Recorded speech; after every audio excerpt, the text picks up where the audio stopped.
O Allah, the Father of the universe. O Allah, the Father of love. O Allah, the Spirit of truth. O Allah, the Spirit of peace. O Allah, the Spirit of freedom. O Allah, the Spirit of justice. O Allah, you are my protector. O Allah, you are my guide. O Allah, you are my salvation by night and by day. O Allah, through your holy prophet. O Allah, Drew Ali. Amen. Holy Issa, Holy Issa, Holy Issa. Islam, Moorish King. And now we come forth before you with the divine constitution of Moorish America. Salvation, our God, unity, the 7 supreme constitutional acts of law, Islamism. Act 1. The Grand Sheikh and the Chairman of Moorish America are empowered to make law and enforce laws with the assistance of the Prophet and the Grand Body of Moorish America. The Assistant Grand Sheikh is to assist the Grand Sheikh in all affairs if he lives according to love, truth, peace, freedom, and justice, and it is known before the citizens of Moorish America. The bylaws, Act 2. All meetings are to be open and closed promptly, according to the Circle 7 in love, truth, peace, freedom, and justice. Friday is our holy day of rest, because on a Friday the first man was formed in flesh. And on a Friday the first man departed out of flesh and ascended unto his Father God Allah. For that cause, Friday is the holy day for all Muslims all over the world. Act 3. Love, truth, peace, freedom, and justice must be proclaimed and practiced by all citizens of Moorish America. No citizen is to put in danger or accuse falsely his brother or sister on any occasion at all that may harm his brother or sister, because Allah is love. Act 4. All citizens must preserve these holy and divine laws, and all citizens must obey the laws of the government, because by being a Moorish American, you are part and parcel of the government and must live the life accordingly. Act 5. No organization of Moorish America is to cause any confusion or to overthrow the laws and constitution of the said government, but to obey hereby. Act 6. With us, all citizens must proclaim their nationality, and we are teaching our people their nationality and their divine creed, that they may know that they are part and parcel of this said government, and know that they are not Negroes, colored folks, black people, or Ethiopians, because these names were given to slaves by slaveholders in 1779 and lasted until 1865 during the time of slavery. But this is a new era of time now, and all men now must proclaim their free national name to be recognized by the government in which they live in the nations of the earth. This is the reason why Allah, the great God of the universe, ordained noble Drew Ali the prophet to redeem his people from their sinful ways. The Moorish Americans are the descendants of the ancient Moabites whom inhabited the northwestern and southwestern shores of Africa. Act 7. All citizens must promptly attend their meetings and become a part and a partial of all uplifting acts of Moorish America. Moorish Americans must pay their dues and keep in line with all necessities of Moorish America, and then you're entitled to the name of faithful. Husband, you must support your wife and children. Wife, you must obey your husband and take care of your children and look after the duties of your household. Sons and daughters must obey father and mother and be industrious and become a part of the uplifting of fallen humanity. All Moorish Americans must keep their hearts and minds pure with love and their bodies clean with water. This divine covenant is from your holy prophet, noble Drew Ali, through the guidance of his Father God Allah. Prophet noble Drew Ali, peace and blessings be upon him, founding father and framer of the divine constitution and bylaws of Moorish America. And now that this meeting has been opened according to the triune acts, Acts 1, 2, and 3 in love, truth, peace, freedom, and justice, we say Islam, Islam, Islamism. The providence of Allah is ever all his works. He ruleth and directeth with infinite wisdom. He hath instituted laws for the government of the world, and he had wonderfully varied them in all beings, and each by his nature conforming to his will. Shemotepu Moorish King.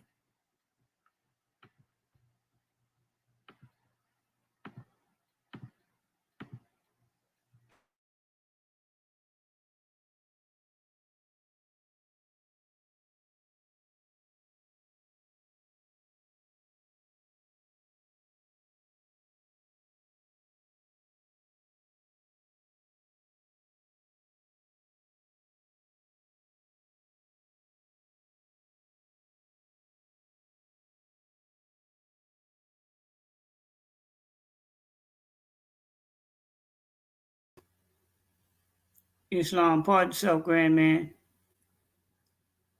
If someone's reading, I can't hear it. Also, honors to our secretaries, honors to all of our divine ministers and swift angels, honors to our Grand National Seal, our Grand National Emblem, and our Grand National Flag, the Moorish flag, and honors to our divine constitution and bylaws, and honors to all of you for being here in this Moorish perspective class. Islam, Islam, Islam. Chapter 33, the Adab Chamber of the Dead, the Mysteries of Egypt. The senior course of study now was opened up, and Yehoshua entered and became a pupil of the Hierophant. He learned the secrets of the mystic lore of Egypt land, the mysteries of the life and death, and of the world beyond the circle of the sun. When he had finished all the studies of the senior course, he went into the chamber of the dead, that he might learn the ancient methods of preserving from decay these of the dead, and here he wrought. And carriers brought the body of a widow's son to be embalmed. The weeping mother followed close, her grief was great. And Yehoshua said, "Good woman, dry your tears. You follow but an empty house. Your son is in it not. You weep because your son is dead. Death is not a cruel word. Your son can never die." He had a task assigned to do in garb of flesh. He came, he did his work, and then he laid the flesh aside. He did not need it more. Beyond the human sight, he has another work to do, and he will do it well, and then pass to another task. And by, he will attain the crown of perfect life. And what your son has done, and what he yet must do, we all must do. Now, if you harbor grief and give your sorrows vent, they will grow greater every day. They will absorb your very life until at last you will be naught but grief, wet down with bitter tears. Instead of helping him, you grieve your son by your deep grief. He fixed your solace, now as has ever done. Is glad when you are glad, is saddened when you grieve. Go bury deep your woes, and smile at grief, and lose yourself in helping others dry their tears. With duty done comes happiness and joy. The gladness cheers the hearts of those who have passed on. The weeping woman turned and went her way to find happiness and helpfulness, to bury deep her sorrows in a ministry of joy. Then other carriers came and brought the body of a mother to the chamber of the dead, and just one mourner followed, she a girl of tender years. As the cordage neared the door, the child observed a wounded bird in sore distress. A cruel hunter's dart had pierced its breast, and she left following the dead and went to help the living bird. With tenderness and love, she folded her breast, the wounded bird, then hurried to her place. And Yehoshua said to her, Why did you leave your dead to save a wounded bird? The maiden said, this lifeless body needs no help from me. My mother taught me this. My mother taught me that grief and selfish love and hopes and fears are the reflexes from the lower self. That what we sense are but small waves upon the rolling billows of a life. These all will pass away. They are unreal. Tears flow from the hearts of flesh. The spirit never weeps, and I am longing for the day when I can walk in the light where tears are wiped away. My mother taught me that all emotions are sprays that rise from human love and hope and fears, that perfect bliss cannot be ours till we have conquered these. And in the presence of that child did Yehoshua bow his head in reverence. He said, for days and months and years, I have sought to learn the highest truth that man can learn on earth. And here, a child, fresh brought to earth, has told it all in one short breath. No wonder David said, O Allah, O Lord, how excellent is thy name in all the earth. Out of the mouth of babes and sucklings hast thou ordained strength. And then he laid his hand upon the maiden's head and said, I am sure the blessings of my Father Allah will rest upon you, child, forever. Islam, Islam, Islam. Today is December 17th, 2022, and welcome family to another Moorish Perspective class sponsored by our Moorish American government. Our host instructor will be our National Assistant Grand Sheikh, with our topic on the floor coming from our chapter of the week, Ayat 3. When he had finished all the studies of the senior course, he went into the chamber of the dead, that he might learn the ancient methods of conserving from decay the bodies of the dead, and here he wrought. Gratitude to our National Assistant Grand Sheikh for opening up the way according to law, and also gratitude to the National Grand Secretary of the State of Indiana, Divine Minister Dr. Saad Nakinu Hetaru L, for taking registration and also reading the chapter of the week. Moorish can kindly check your emails for our National Assistant Grand Sheikh YouTube platform invitation. We are live right now. Gratitude. At this time, we will call to the floor our host instructor, our National Assistant Grand Sheikh, Dr. Sheda Waminti and Mohaji Shepsuel. Islam, Grandman. And Islamism, goddess and queen. Islamism. Can you hear me clearly, sis? Clear as a bell. Gratitude. Islamism without the schism. Gratitude. Islamism without the schism. Gratitude. Just want to make sure. But let us rise upon the seven and give all praises to the great God Allah, Father God Allah, and honors to his holy prophet. Honors to our holy prophet, Noble Drew Ali, El-Hajj Sharif Abdul Ali, that is. We give honors to our Moorish kin once again here, there, and everywhere, and therefore honors to all of you who are continuously honoring yourselves by being yourselves. We give honors to our Grand National Seal. We give honors to our Grand National Emblem, National Flag, Divine Constitution and Bylaws, and honors to all of you who are indeed a living manifestation and personification of everything that our holy prophet brought to make us a nation. I want to welcome our Moorish kin to yet another Moorish Perspectives. I'm your host instructor, Dr. Shahid Imani Amohadi Shabazz El. And my ancient committee and high name being the same as Dr. Shedwood Mintiel Muhammad Shepsuel. And I come forth before you again with yet another Moorish Perspectives. And it's a grand drawing that we had to bring on the manifest, and hopefully our Moors got the links along with our subject chapter as well, because we sent that out in the email as well as a reply to the actual email that we sent the link out in.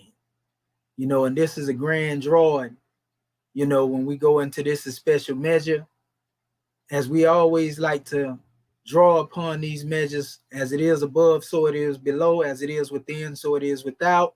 That way our Moorish kin get, you know, both the divine and the national expression of this special demonstration that we bring forth when we bring forth our perspective. And we actually had to squeeze down, you know, the actual subject title, you know, in our title up here online, because it won't allow you to go over 100 letters unless you dropping something in the actual scroll measure down there at the bottom. And so we really want our people to see the featured expression of this special demonstration. So we did the best to bring it forth. And we also augmented the title so that, you know, we can bring it up to par and make it applicable to where we are now. You know, so we expressed it as we must enter the chamber of the dead. We must enter the chamber of the dead to learn the method of preserving from decay bodies of the dead. You see, this is very key. Again, we must enter the chamber of the dead to learn the method of preserving from decay bodies of the dead. You know, it's just like saying, we always say, well, it takes a Moorish American to teach a Moorish American how to be a Moorish American. It takes an angel to teach an angel how to be an angel. It takes an adept to teach an adept how to be an adept. You know, it takes a mastermind to teach a mastermind how to be a mastermind. You know, so this has to do with the nature and the essence, you know, of a seed that is being planted. The seed that come forth from the tree, as they state, well, you know, the fruit don't fall too far from the tree, but the fruit had to bear witness to the root, and the root had to bear witness to the seed as well. So nevertheless, the essence of what is in the teaching in the teacher, you know, would also be, you know, in the student, so to speak. And when the student is ready, the teacher will appear. You know, we will see the lessons come into fruition, seeds unfold. We want to give honors as well to our family that are viewing us via Facebook, you know, via YouTube. Our brother Noble Brian, honors to your brother, to Body Bay, Sister Janet Wooten Bay, honors to you as well. And honors to everybody out there, those who have recently subscribed to the channel. Continue to like, share, and subscribe. You know, make these videos go viral, because this information is not, you know, a situation where you just going to have somebody proselytize and, you know, try to demonstrate something to make you become religious or overly religious. You know, that's not what we're here to do. We're here to teach our people and elevate the consciousness of our people. So a lot of these measures that we have when we deal with the lofty teachings of Islamism come from many different levels and degrees. We don't discriminate, you know, when it comes to the books of truth, because no one truth contradicts another truth. All truth, you know, is basically tied by cords of divinity to every other truth. That's if we have the eye to be able to see beyond what we call a demarcation line and division and so forth and so on. You see? So dealing with this special measure, family, as we go into the essence of what it is that we're touching upon, and we talk about how we must enter the chamber of the dead to learn the method of preserving from decay the bodies of the dead. Now let's look at it at this special measure. Yehoshua, after he had went and stood 6 times before the bar, you know, and love divine ends up becoming a fact, then now it's time for him to get out there and do the work. Now it's time for him to get the job done. So he entered the chambers. They actually use, you know, the term chambers of the dead, you know, but again, we had to make room. You see, so when we go into this aspect of dealing with the chambers of the dead, you know, these are various different, we can call them religious circles and their entities. We can call them, if you want to, fraternal, social, or political circles, pardon self. These are different chambers that the mastermind in this new era in time has to deal with, just as one had to deal with many chambers in the time of over 2,000 years ago. So in other words, you were dealing with different paradigms, and different mindsets, different cultures, and culture derivatives, so to speak. So this is what it means. We too would have the same duty of entering, going amongst these people, our people, who call themselves Negro, black, colored, and we must study their condition by first studying ourselves. Give me 1 second. Okay. Yeah, we must study their condition by first studying ourselves. And so once we are able to do that, then this example, family, is what we mean when we talk about entering the chambers of the dead and learning the method of preserving from decay the bodies of the dead. So within these chambers, there will be bodies of the dead. For example, if you were going into medical school, at some point after reading about the body and studying the anatomy of the body, how the body works, there will come a time where you will have to put forth a demonstration, on how to operate on the body, how to operate on the heart, how to operate on the brain, and so forth and so on. And once you are able to do this and show that you are proficient, and skilled in doing this, now you can truly receive your credentials, your degree, to be certified or qualified to do the work of operation. And so it is the same. In order for us to truly be qualified to uplift our people and teach our people, we have to study conditions, that have a hold on our people, or study the conditions of our people in general. And we first start again with studying the condition of ourselves. Experience is the best teacher.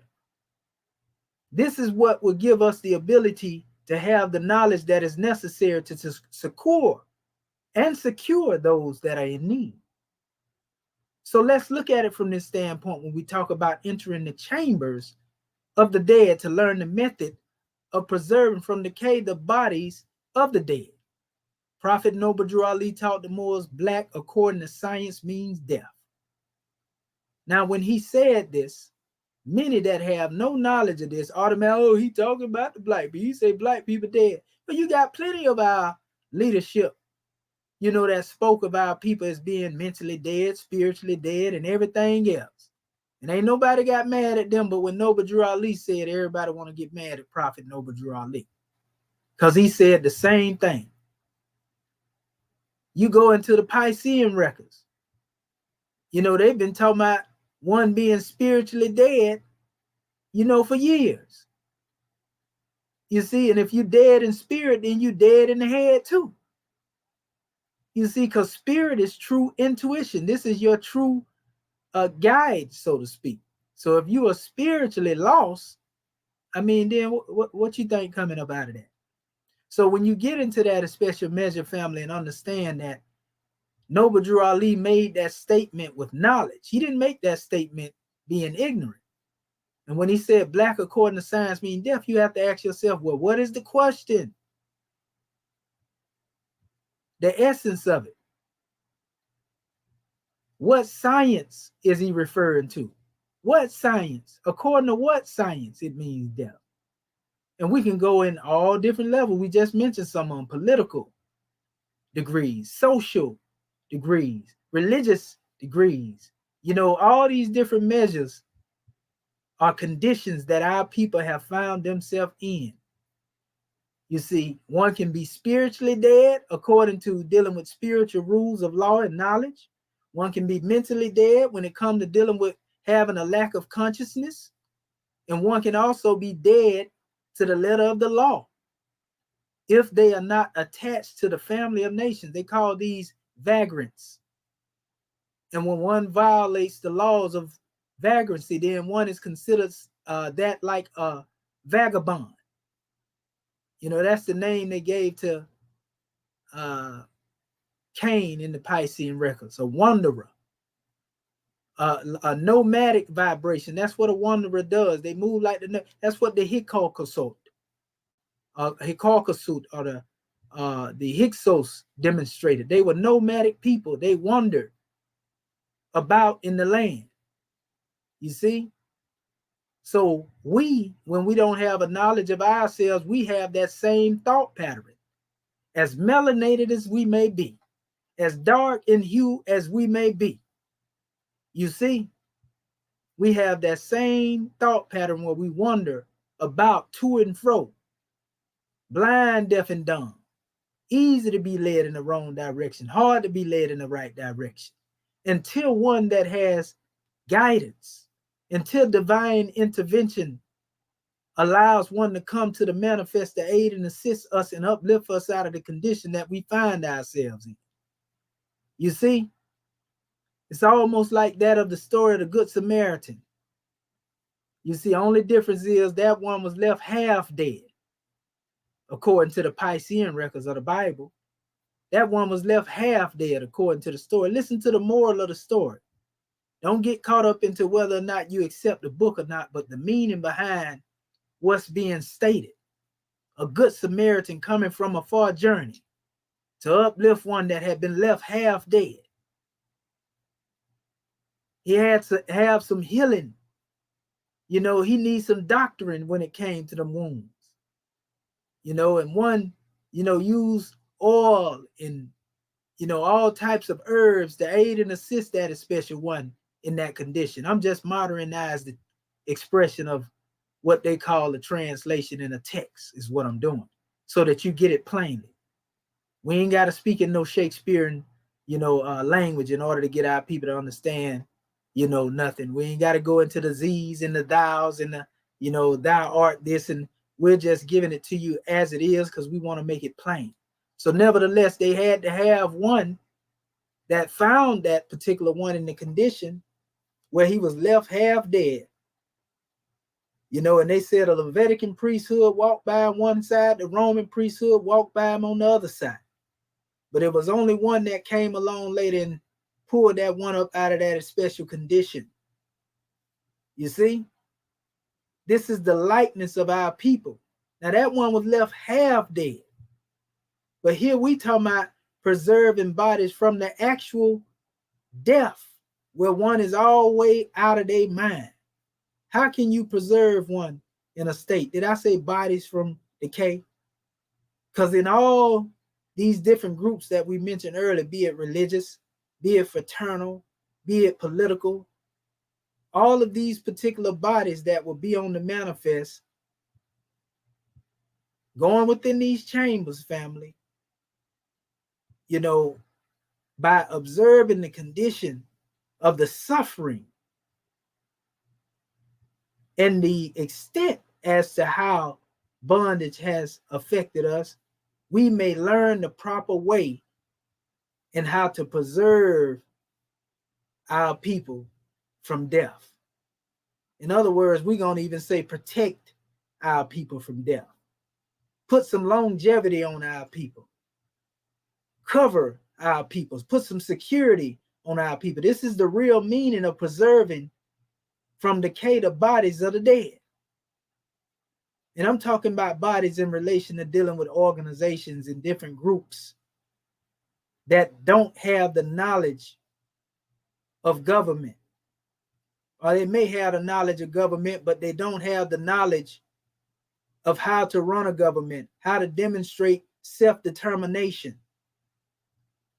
You see, and we don't say this in a negative way. We saying this with those who are stuck in the mindset and they can't see the oneness and the unity and coming together. You see, they can't see the oneness and the unity and coming together. And so, as we say it all the time, you know, our people begin to walk being the living dead. They are more in a zombie-like state than actually being on the manifest alive.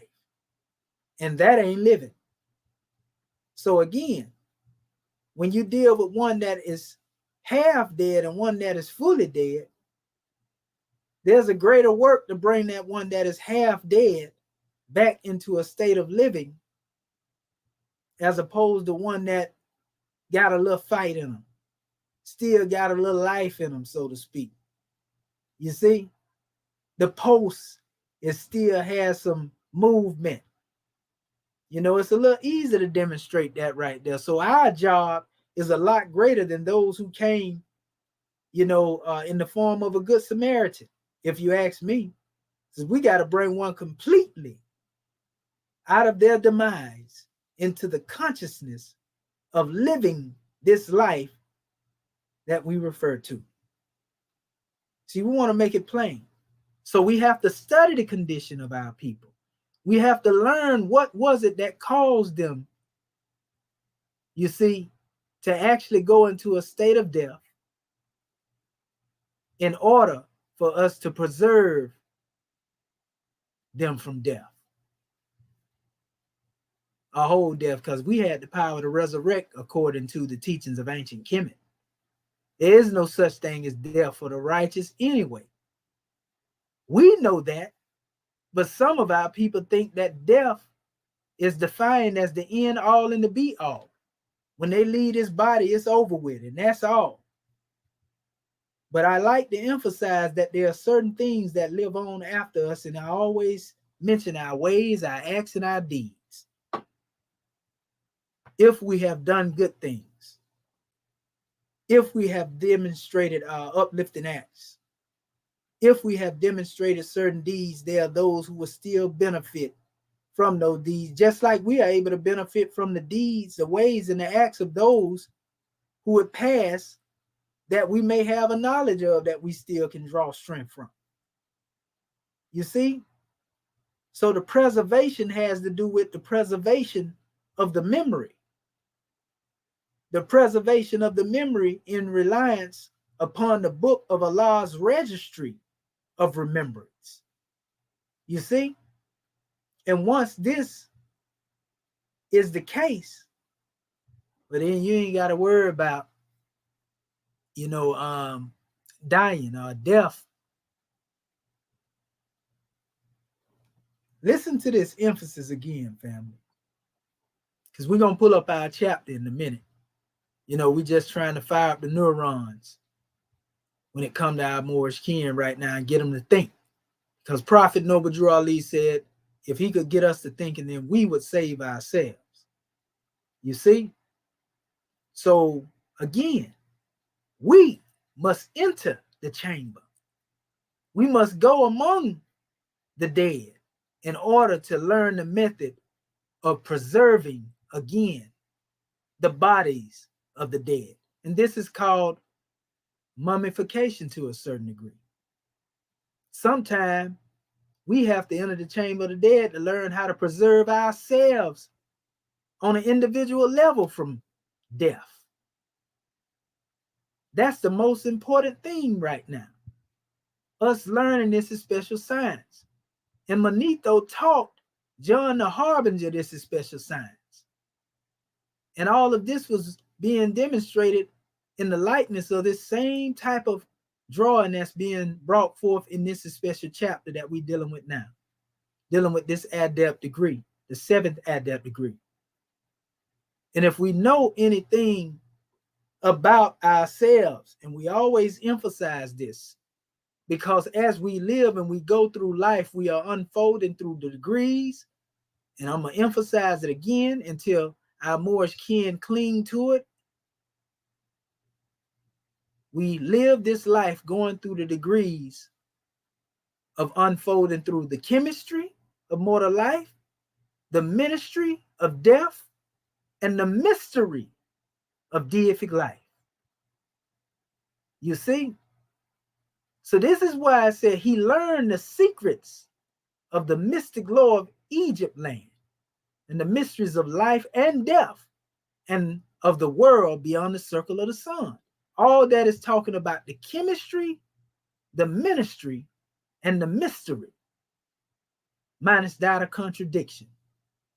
What are the secrets of mystic lore of Egypt land? It has a lot to do with being able to raise one's state of consciousness into becoming like that of Osar, into becoming like that of Heru for the brothers, into becoming like that of Offset for our goddesses and queens.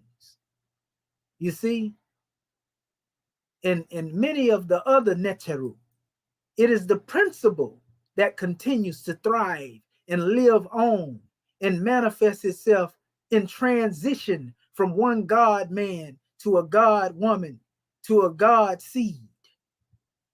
The same life that allows all to thrive is the same life that manifests itself and expresses itself by means of attributes of divinity. We call it saving power. And so these attributes of divinity are often depicted in certain cinema. If you look at Marvel Comics and you look at what they call the Marvel Universe and all these things, are DC Comics, or anything that has to do with what they call somebody trying to save something. Each and every one of these particular ones have saving powers. You see?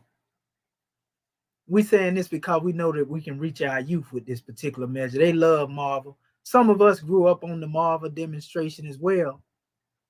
And even that, in essence, if you go back to the oldest aspects of them, they go back to Egypt too. So the key is, even outside of that, in everything that you see, is always telling you about the dynamics of a higher vibration and striving against a lower vibration on many different levels. We see this. You know, even when you don't see a lot of supernatural expression in cinema, they're still showing a struggle between what's supposed to be the good or the moralistic aspect and what's supposed to be immoral, of a lesser degree, or so to speak. So the concept of saving power always had to do with only the strong will survive. So it takes strength then to preserve from decay the bodies of the dead. Even in the context where you hear a lot of people like to talk about evolution. You see, in the laws of the survival of the best or the fittest. And when you deal with these special ones at a particular level, we find that according to what they would like to claim in evolution, that some people just die off because they are the weaker manifest. They are recessive in nature and the dominant will live. This is the thought pattern that one has, right? You see? So what makes one dominant? It definitely doesn't have anything to do with the physical traits. In all actuality, it has to do with the spiritual essence. And see, this is what they are referring to now in science, talking about the, ghost DNA. They've been talking about that lately. I put a post up on Facebook getting into that particular demonstration. Ghost DNA of a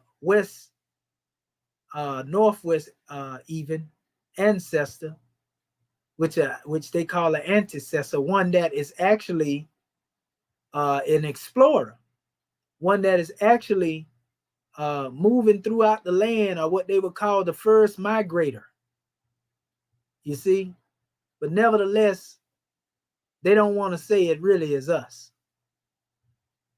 You see? It's us.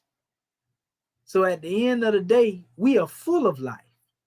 And if we are full of life, being a seed coming forth from the heart of the great God Allah, then what will we produce other than life? So it's easy to breathe in the breath of life when it comes to dealing with this truth into the hearts and minds of our people and raise them upright. We see when we go into the chapter, as we heard the reading, and that's a powerful demonstration in and of itself. When you get into the essence, we were told that in the first instance, the carriers had brought the body of a widow's son to be embalmed. And the weeping mother, they said, followed close, and her grief was great. Now, I want you to think about this. If they are using the measure that the body of a widow's son, had been brought forth to be embalmed, then if she was widowed, then that means the father of that son had to already be dead. Now let's place this in the context, of an abstract degree, so to speak, when it comes to dealing with our people. So we know if the father doesn't have knowledge of self, then how can he give that knowledge to his seed? You see? And if the seed has no knowledge of self, then how can that seed continue to sustain the lineage if the seed too dies off? So we can see, why the grief would be deep for such a God woman. This makes me honor the goddesses and the queens who have stood on the manifest, and they felt that they had to do it all by themselves, even when they had one standing there with them, because he was walking dead. He was asleep. You see, at the time, he didn't know who he was. So how can he then pass anything on to the seed? By default in ancient Kemet, when man became the king, the Pe'araha, which is known as Pharaoh in certain instances, when man became that, he achieved that particular station. By default, the seed would become the prince who would be next in line to inherit the throne.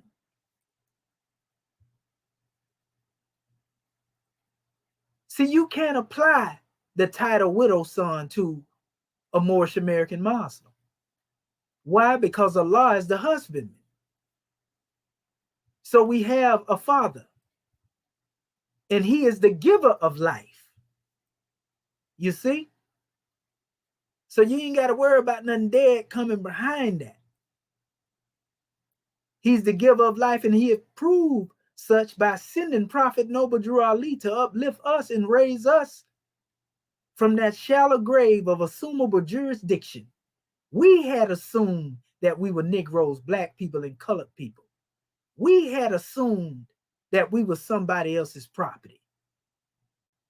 They cast that assumption upon us, and we accepted it.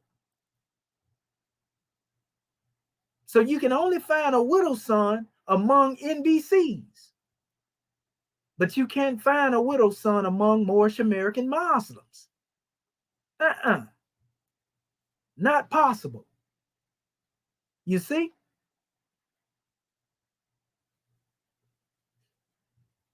This is a powerful demonstration. But what was said to the God woman, she was told to dry her tears, right? She was told that she was just following an empty house. That's if she was lamenting over the fleshly aspect of it. Now let's think about the empty house in reference to the NBC. The empty house, has to do with that which is above the neck. If you don't have any reasoning or nothing to think with, if you ain't got no will to demonstrate intuition that has been given to you by the great God Allah, then it's an empty house up there. Ain't no furniture in there. Ain't no light in there. Ain't nothing up in there. where you can find some comfort in. You see? So nevertheless, one was being told, well, your son is in it not. You weep because your son is dead, and death is not a cruel word. Your son can never die.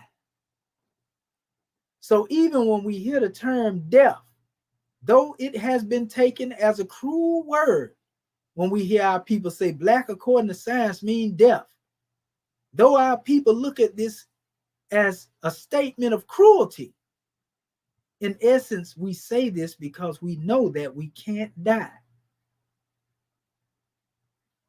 You see, death then is just another phase of unfoldment, or it gives us the potential to metamorphose into something greater than what we were. Yeah, when you found me, I was a Negro, I was a black man, I was a colored man. But when you left me, I was a Moorish American Muslim. That's why we say, don't tell them how you found us, tell them how you left us. You see? This is what we talking about. And it ain't what they call you, it's what you answer to. So, looking at this as special measure, she being told, you know, you weep because your son is dead. Death is not a cruel word. We also told that death is not an enemy to man, but a friend. You see?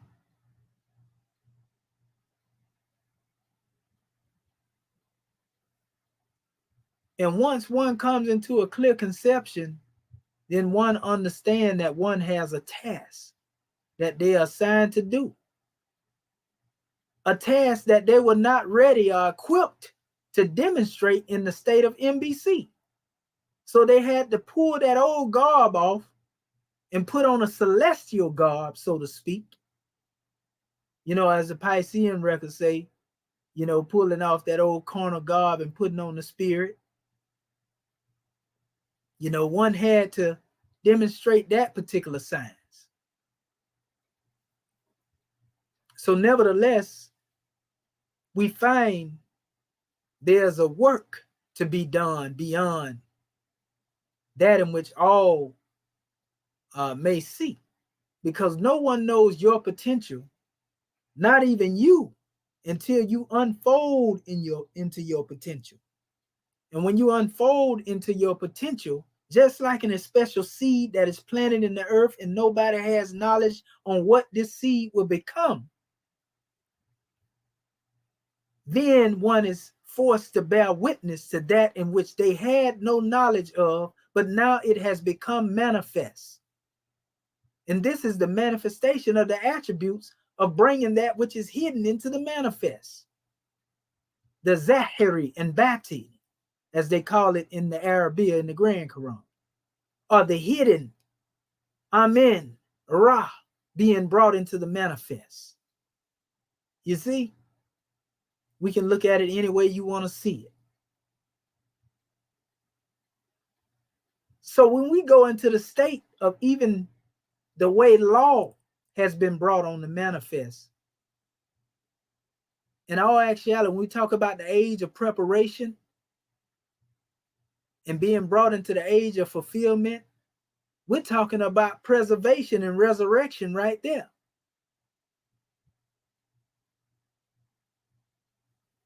There was a preserving point where Prophet Noble Drew Ali said in the year 2000, the Moors would come into their own. Why not during the time when he was there?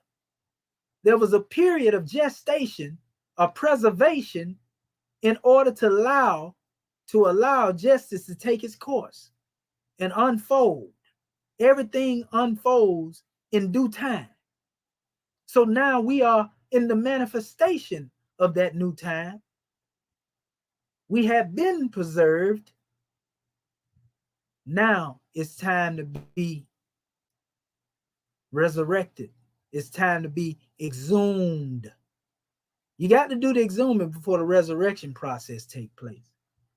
And the last measure is being enthroned,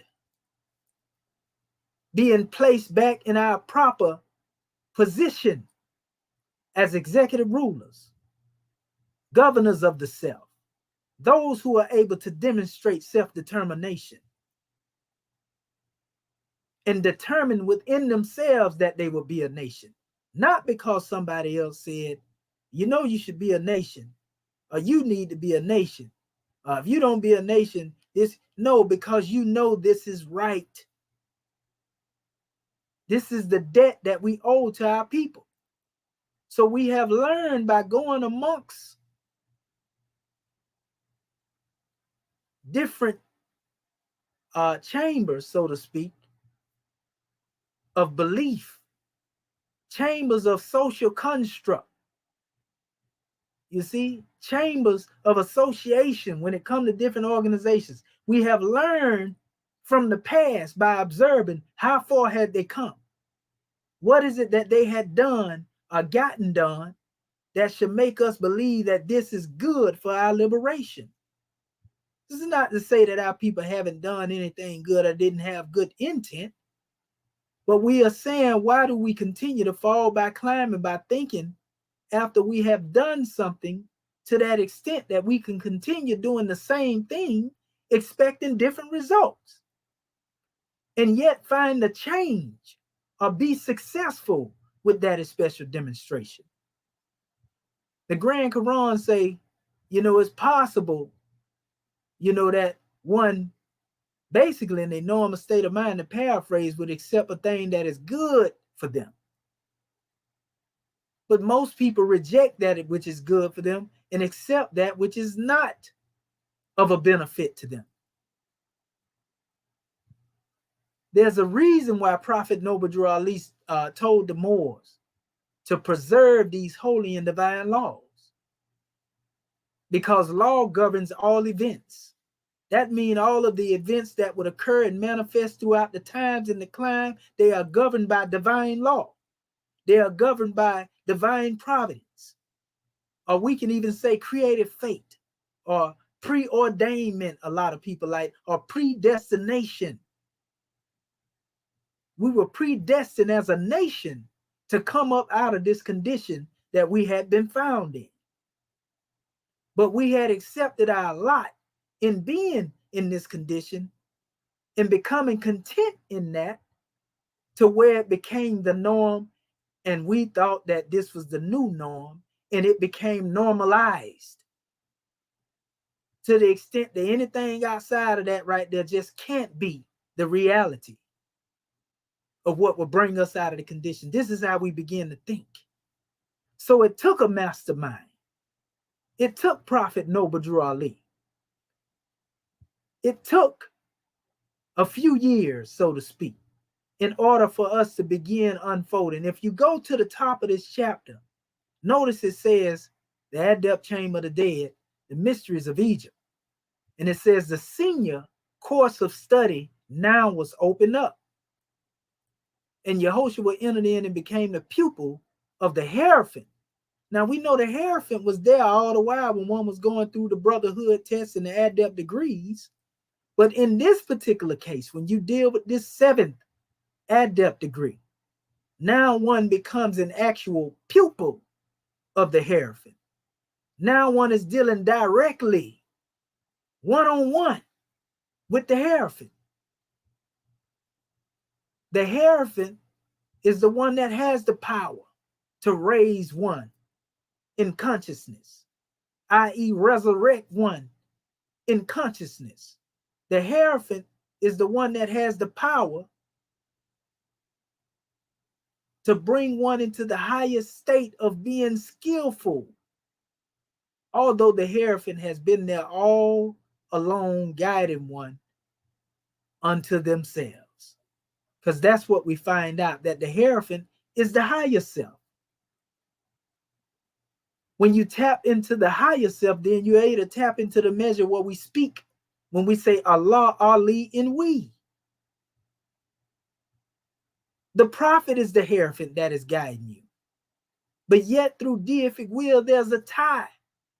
You and I tie, there's a tie between you being one with the great God Allah, the prophet being one with the great God Allah, And there's a triune expression that allows wisdom, will, and love to manifest from each and every one of us.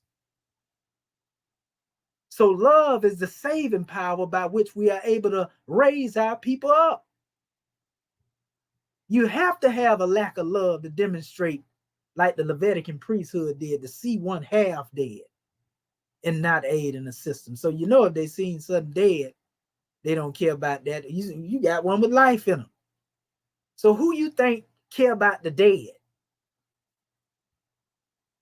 Huh? That's the question. So, as we stated again, there are no widow sons in Moorish America. Widow sons only are found among the NBC.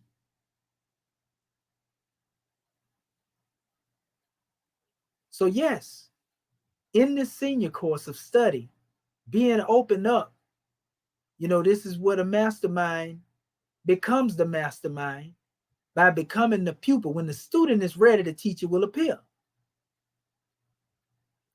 And this takes us back to the first expression of the ayat, where it states, he learned the secrets of the mystic law of Egypt, land, and the mysteries of life and death, and of the world beyond the circle of the sun. This is telling us or instructing us why we are here.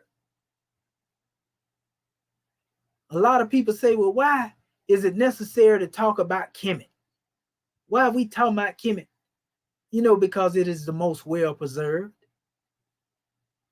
And every time when you deal with some archaeology, scientific research in relation to dealing with different nations and tribes, the first place they run is to Kemetic texts to verify certain things. And then after that, Sumerian texts. And we can go on and on. You see? Though there's a bit of conflict between the two, dealing with science and religion, the wise has means of being able to differentiate between the two, but yet see the balance and the connection between the two. So yeah, what are the mysteries of life and death? What are some of the things that you learn when it comes to dealing with life? The mysteries of your life, or what is known as a mystery about your life, is that in which will allow you to be raised from the dead. Once you have that knowledge, what you don't know will build a nation, but what you don't know can also build a national. What you don't know can also build one who is indigenously native to the planet.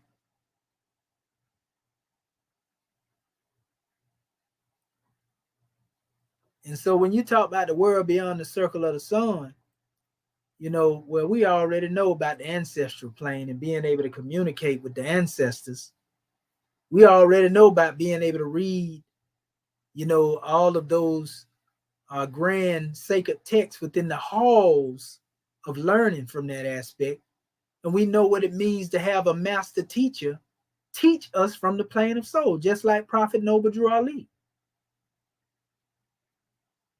We have preserved his grand body from decay among the bodies of the dead. Yes, sir. It's a powerful demonstration, Moors. Remember, beyond the human sight, one has another work to do. And it is assured that one would do this work well and then pass on to other tasks. And by state that one became into a state where they attain what we call the crown of perfect life. You see? This is when one becomes a conqueror. So I want to go through a few things here.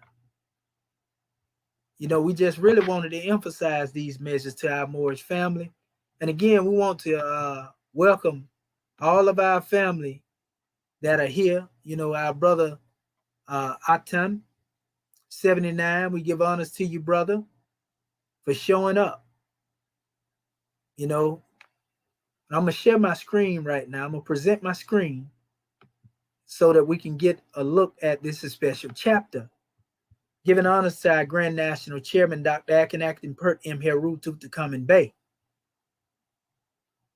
Hold up 1 second here, Morris Ken. I want to make sure that we make it plain to our family. Okay, all is well and all are welcome. We're going to throw the link out there too. Here we go. All right. Let me blow it up a little bit so that our family can see it with us.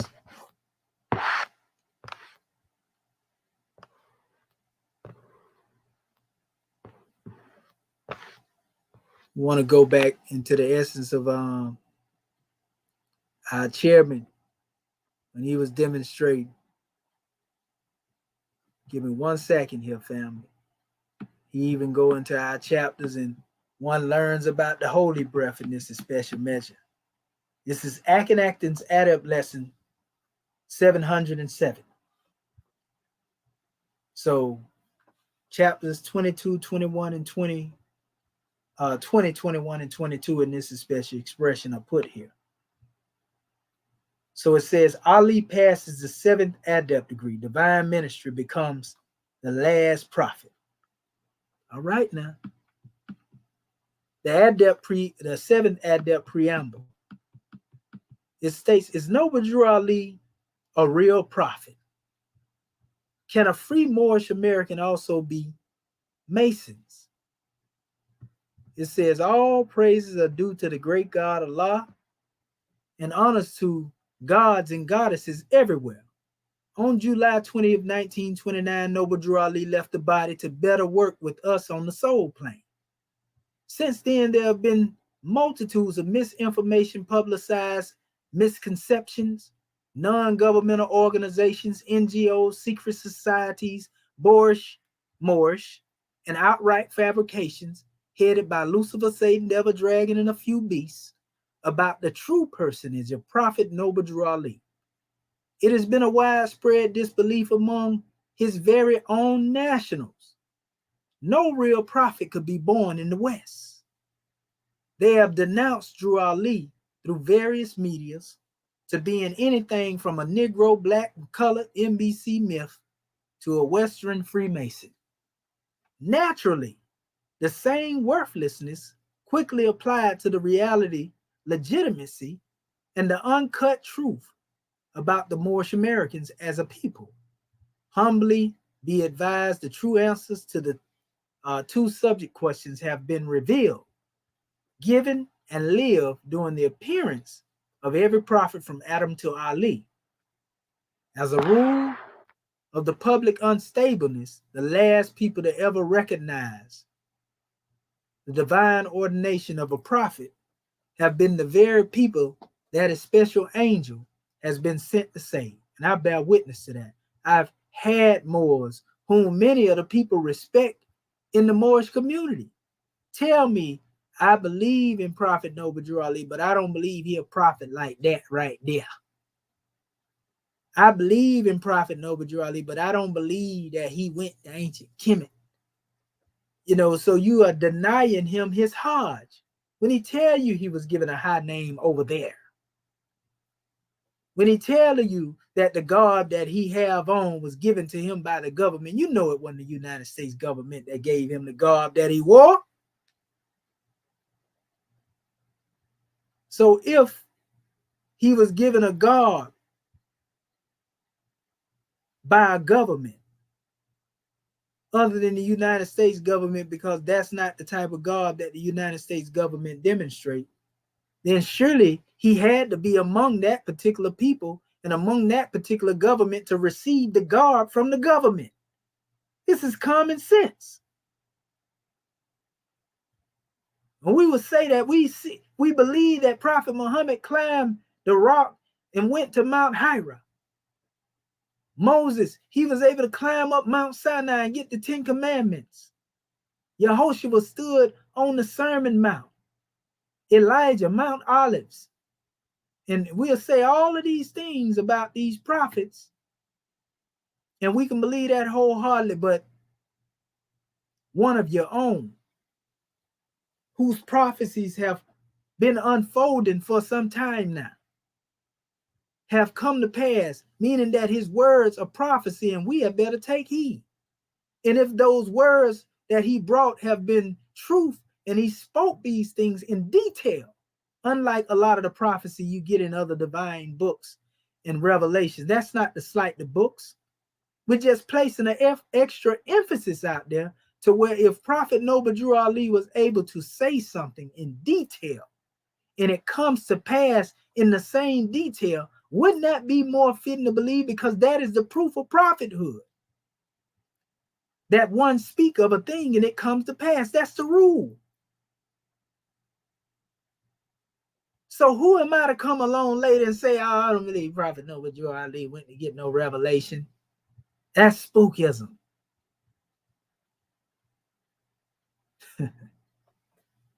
Boy, I tell you, but yet ones will act as if they are defending the prophet. They will act as if they are standing in defense of the prophet. They will act as if they are so zealous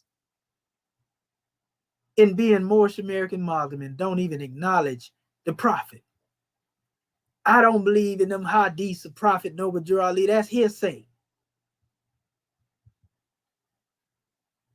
Well, if you're going to say that, you might as well say the same thing about the Moorish Holy Quran then. Because that didn't come to you directly from the hand of the prophet. It came to you through the same people that were present with the prophet and that recorded his oral statements, who preserved the law that it may come to us in this era and time. And we give honor. We say some individuals have actually did a good job at preserving. That's just like looking at the pictures of Prophet Noble Drew Ali out of all the ones we had and say, that ain't Prophet Noble Drew Ali. If we were able to get the reflections in the literature that he left behind, then why would you question his prophecies? Unless you have another agenda. Unless it was your job to bury the people. Unless you was a mortician from the beginning. So, it don't get no plainer than that. Right? So, as we go on, it states, in essence, the nationals who have suffered centuries of slavery, conquered and endured famine or other wraths of the great God, are also the last people to acknowledge, identify, and appreciate their Redeemer. You got people out here mocking Prophet Noble Drew Ali. He gave his very life blood for his people, something that many of you would never do. And I'm not speaking of those on the panel, or those who are within the sound of my voice on our conference call. I'm talking about the naysayers. They don't have a cause or the courage to stand for themselves, less knowing a nation of people. So this preamble will explain why the Moorish Americans are currently the last people on earth to recognize they are now being salvaged by the same great God which has placed their disobedient yes under his wrath in the first place. Running after gods in Europe in whom you know nothing. Claiming you're demonstrating in the mosque, the temple, and the synagogue. Moorish people appear more ludicrous after admitting Allah's angel was born in the United States amongst them on January 8, 1886, in the state of North Carolina. See, when you hear the term state of North Carolina, in most cases, people think, well, this is talking about a state in which people live.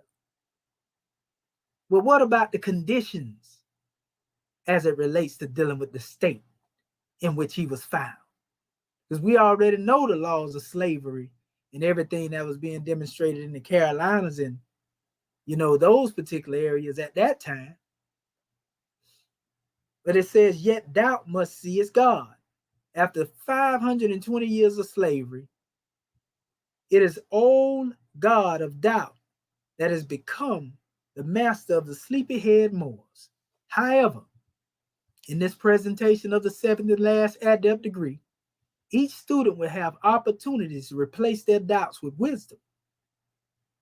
There's nothing that can defeat the illusions of fear and doubt like wisdom.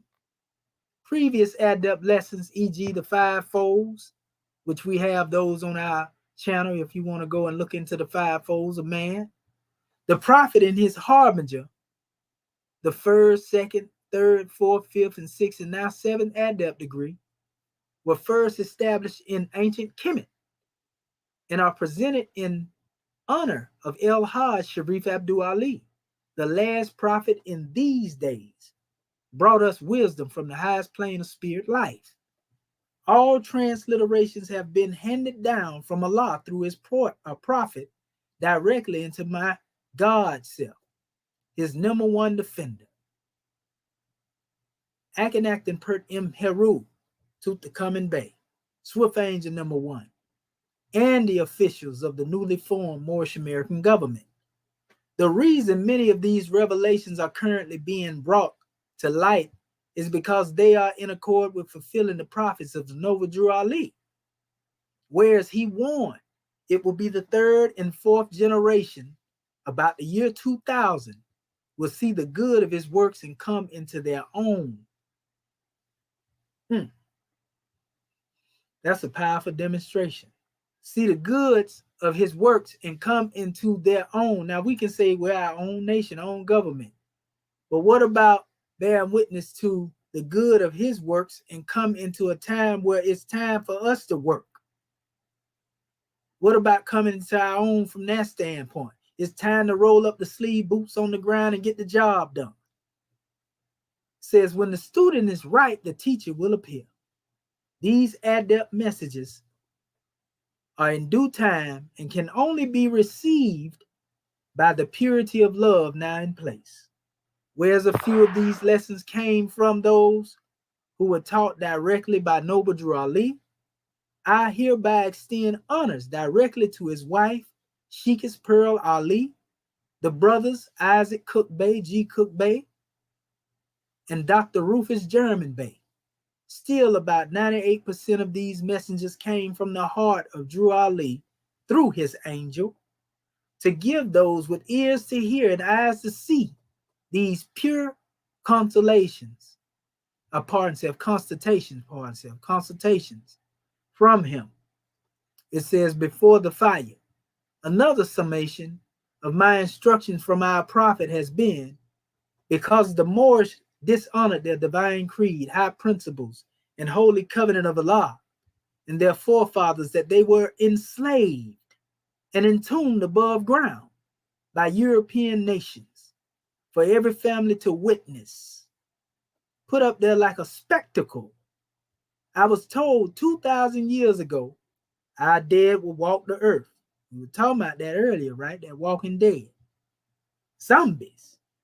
Soon I will be received by my people.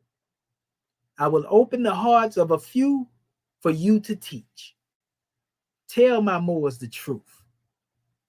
Noble Drew Ali is the last prophet to bring in the finale of the cycle ages, the new era of time now. If you still have doubt after reading these lessons sent through me, his first swift angel, and now there's a band of swift angels here aiding and assisting swift angel number one. These angel numbers have meaning too, by the way. Look your angel number up. It says his first swift angel, it is because you were probably against him 2,000 years ago when he appeared as Yehoshua. In this era, Ali has returned with the principles of love, truth, peace, freedom, and justice for all Moorish Americans. Not just an organization over here, not a clique over there, but it states the Moorish in America will again own their sovereign land, will return our lands to the true name of a Mexim. There will come a time that we give the land that title again, a Mexim, the land of the gods, right? Moorish Americans have paid their debt through 5 centuries in Allah's wrath of slavery, and now must rise through freedom as a pure and clean nation. Moorish Americans are not a temple, club, religious group, secret, fraternal, sorority, nor any non-governmental organization, NGO. See, these are those chambers we were talking about. You see, you had to study them, bear witness to them, in order to know how to secure our people in need. But that didn't mean that you had to assimilate to the extent where you become these things, wasting a lot of time and energy. So it says Moorish American is a free national name of an ordained state of inhabitants with a divine constitution de jure and holy Quran of divine instructions. Moorish Americans are in fact the lost found tribe of Ali destined to re-civilize the human family of nations to a status of peace on earth. Foremost titles of Moorish government officials. The illustrious Prophet Noble Drew Ali received mystic names, titles, and stations during his 10-year angelic confirmation of divine preparations in the East. He would later teach his people under the guise of membership in his Moorish Science Temple of America, MST of A, about the various titles they could claim once they became guiders of their nation. His MST of A, as a lawfully chartered and incorporated organization, was duly registered to operate in every state throughout the United States, etc. Legally, this means the corporate government of the United States has complete jurisdiction over all organizations, and each must register their religions or civic businesses annually to the capital of their special state. And our people don't have a problem with this. But when it comes to self-determination and say, bring your organization up under the Moorish American government, they lose their mind. That's how you know our people love slavery. These some of the same people talking about liberation. They want to bang on the beast and get rid of the beast and all this type of foolery, but they can't break away from the beast. It's still food for the beast. And he eating their yes up. So it says legally, this means the corporate government of the United States has complete jurisdiction over all organizations, and each must register their religious or civic business annually to the capital of their special state. Governments don't have to register nothing annually. These are only organizations. These are telltale signs of what you're dealing with.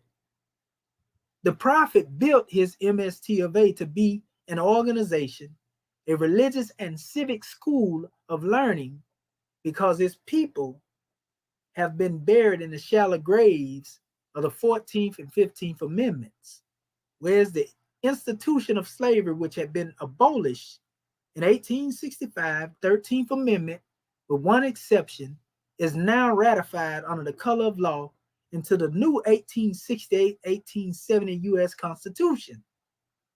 Here it must be remembered the duty of a prophet is to save nations, not merely to set up organizations. And this is what our people don't understand. They lose it when we talk about this, because organizations are never nations.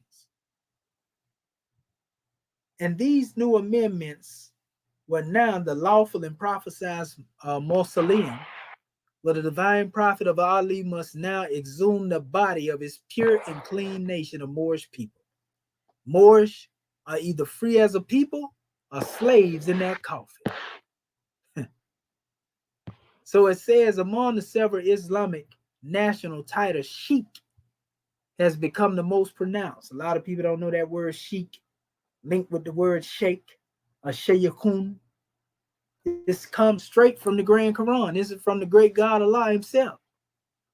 It says, now pen in the language Sheikh, sheikhs, sheiks or sheikhs, is a free senior official of a theocratic government, nation, tribe, or descendant family. To a few of his members, the Holy Prophet revealed his high name. See, this is another thing they don't get. He revealed his high name to his good Moor just as he say he would. You were no good Moor, you didn't get the name. That's why you don't know. Because it wasn't given to you. You wasn't privy to that. You see? So it says Sheikh El-Hajj Sharif Abdul Ali. He acquired this internationally recognized name in the East because he was born to be the founding patriot of the Moorish American nation.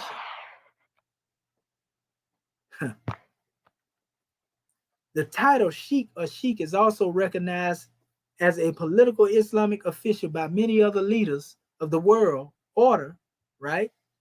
In order for Moorish Americans to duly learn, earn the national titles of adept or sheikh and sheikhs, mufti, swift angels, or divine ministers of their Moorish American government, they must first gain victories over these same 7 adept degrees, as were placed before the judgment seat of Ali.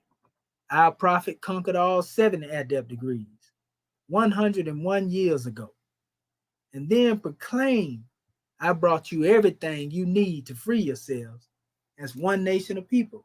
Now you Moorish Americans, take these truths and save yourself. Act 1 of the Divine Constitution and Bylaws is the entire national constitution of Moorish American theocratic government. It is a divine covenant from our holy prophet, Prophet Noble Drew Ali, through the guidance of his father God Allah. When the prophet wrote these divine laws, his people were asleep in a coma and had no idea of the magnanimous protection and guidance of this divine and national document. Notice on the divine constitution, although mentioned twice, there's only one grand sheikh. Still, neither he or she, as the national grand sheikh, can make law and enforce laws without the chairman, the prophet, the grand body, the assistant grand sheikh. The 5 principles plus their acts must be known before the citizens of this theocratic government. Theocracy is the form, or the first form, of government ever known to man because it held the keys of civilization. A lot of our people have no idea as to what theocracy is because they so focused on thinking that they got a place in a democracy, that they got a place in a republic, and all other types of isms and schisms and so forth and so on. So it said there's only one grand sheikh of the Moorish American nation. But somehow, by the year 2015, exactly 102 years after the last prophet founded the first Canaanite temple in Newark, New Jersey, there are an estimated 530 grand sheiks in various subordinates, branches, and chartered Moorish science temple groups. The majority of the 470 grand sheiks, or 470 grand sheiks, have been kidnapped and held on lockdown in the various federal, state, local, and private prison systems of the United States. Of course, these grand sheiks were the aforementioned, except those who have been duly convicted of a 13th Amendment crime. Here the word those is directed to the former 3/5 clause, properties, given the slave names of Negroes, black, and colored people. Since the European colonies and the USA occupation of North America, their government has never been without its slaves. Naturally, some slave laws had to be introduced to justify the NBC as the only property on earth that could be taken into a court of law formed by and for citizens, yet can be duly convicted of a crime. Still, behind closed doors, these hoodwinked, nationless NBC sheiks have been trained or lower self-taught not by the Prophet Noble Drew Ali. They are also sovereign indigenous adepts, and the USA has no jurisdiction over them because they are grand sheiks, Western Freemasons, and Moorish American members of a lawfully chartered organization. And maybe, just maybe, perhaps 530 grand sheiks might be a little too many officials to head the said government. To say the least, this causes confusion and stinks to the United Kingdom of Western Freemasonry, with slaves sent trying to overthrow the said government established by the Prophets Act 1. Having your own government expresses the law of sovereignty of any free nation of people. Entitling oneself as a sheik or sheik-as, while simultaneously not being no lawful place for a foreign sheik in any society, especially when it is so obvious that the pretender does not have the authority nor security of a nation and government. The foremost reason the Moorish have not been able to free themselves as a people is because their hearts and minds are still too full of the envy, insufficiency of knowledge, and hatred. The Holy Prophet summarizes this mindset as mental slavery. Their hearts and minds have been subjugated, and handcuffed at the behest of Willie Lynch, whose theories have been sustained by European slave holders, Western Freemasonry. This is why Drew Ali made it a divine constitutional law as to exactly what his people must do in order to be true Moorish Americans. In his Act 7, the Prophet commanded all the Moorish Americans must keep their hearts and minds pure with love. You know, it's a lot in here, family. You know, and we'll go back into it because we got to come back next week. You know, it's a lot in here just in the preamble. And we just want to say gratitude, you know, to all of those who are on the front line. Again, we have to go in the chambers in order for us to truly learn the knowledge of preserving our people from the grave, because they are in these various different bodies and don't know it. That they are not in a state of freedom. They don't know that they are not, you know, truly being active. Because if one was active, we'll be further ahead than we are. So yeah, this is a powerful demonstration, Moorish Ken. And what I'm gonna do right now, I'm gonna stop sharing this screen and give honors again to our chairman. You know, we want to give honors to our family. We're gonna clear this little demonstration out real quick. We got some unwanted company in here, so we're gonna just block them real quick. We ain't demonstrating nothing but that which is in the high. And we ain't giving nothing else outside of that ring to our platform. If it's about the love, keep the love on the manifest. All the naught, keep it where it need to be, up out of him. So at this time, what I want to do, I would like to open up the floor for my panel and also the conference call. You know, and whichever one of our people come forth from, all is well.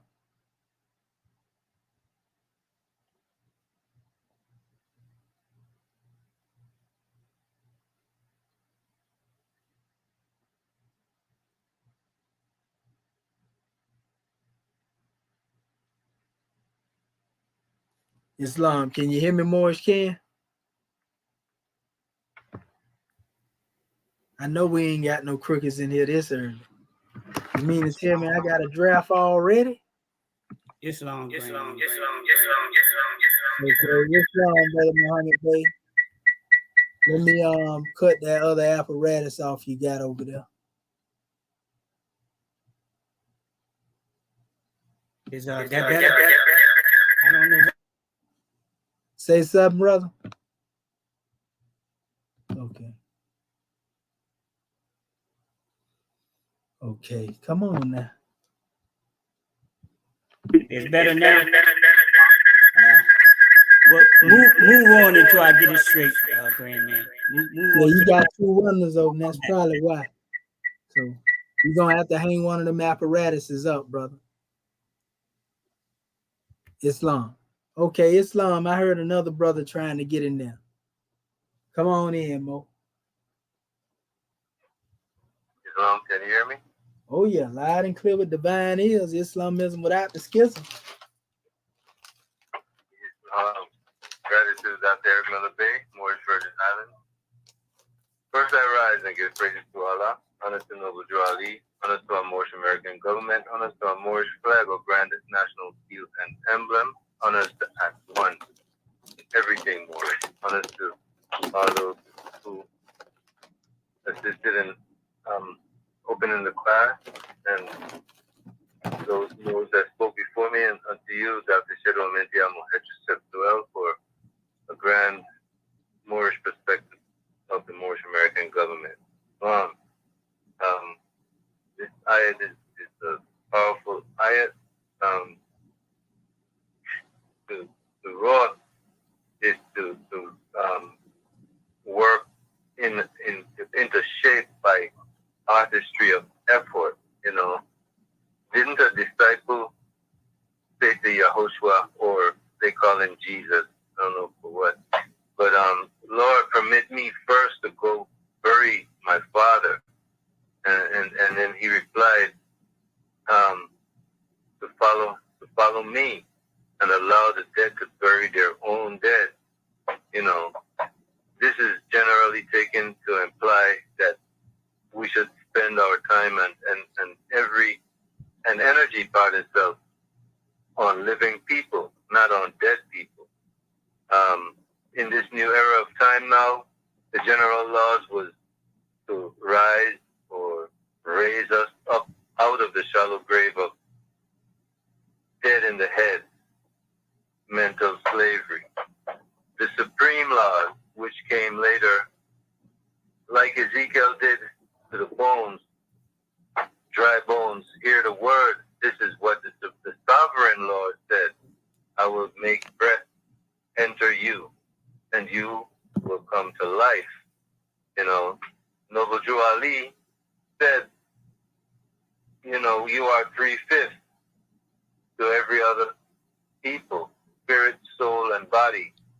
And he revealed the 2/5 to us, which is nationality, Moorish American, and creed, love, truth, peace, freedom, and justice, making us 5/5 whole, linking us back to the human family of nations. Now, I've read in the Exhument of a Nation, Life's 3 degrees of growth, manifest 3 degrees of scientific constitution and controlled by. For example, man's body, first it's an infant, then adolescent, then adult, controlled by growth. Man, spirit, soul, and body is controlled by thought. There's government, citizen, family, nation. This is controlled by constitution. There are organizations, which 3 degrees again, member, official, executive, and this is controlled by charter. However, charter under the assumable jurisdiction of the United States colonizers' constitutional 14th and 15th Amendments, wherein government to be without nationality, we can't be citizens of a government nor attached to the human family of nations. The 2/5 is above the senses, above the eyebrow. The Hierophant constitutes the all of life, of man, spirit man, the spirit of the great God and man as one, in the harmonies of life, love, and truth. With that being said, I say Islam and peace. Gratitude. Yes, sir. Islam and peace and gratitude, Brother Miller Bay. We give honors to you for that grand drawing. Very powerful, brother. You don't get no plainer than that. Islam. Yes, sir. All right. Is there any other more who would like to come forth and give their portion?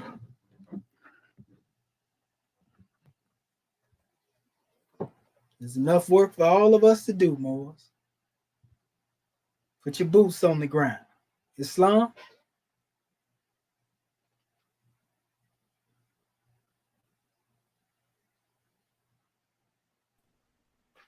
Islam.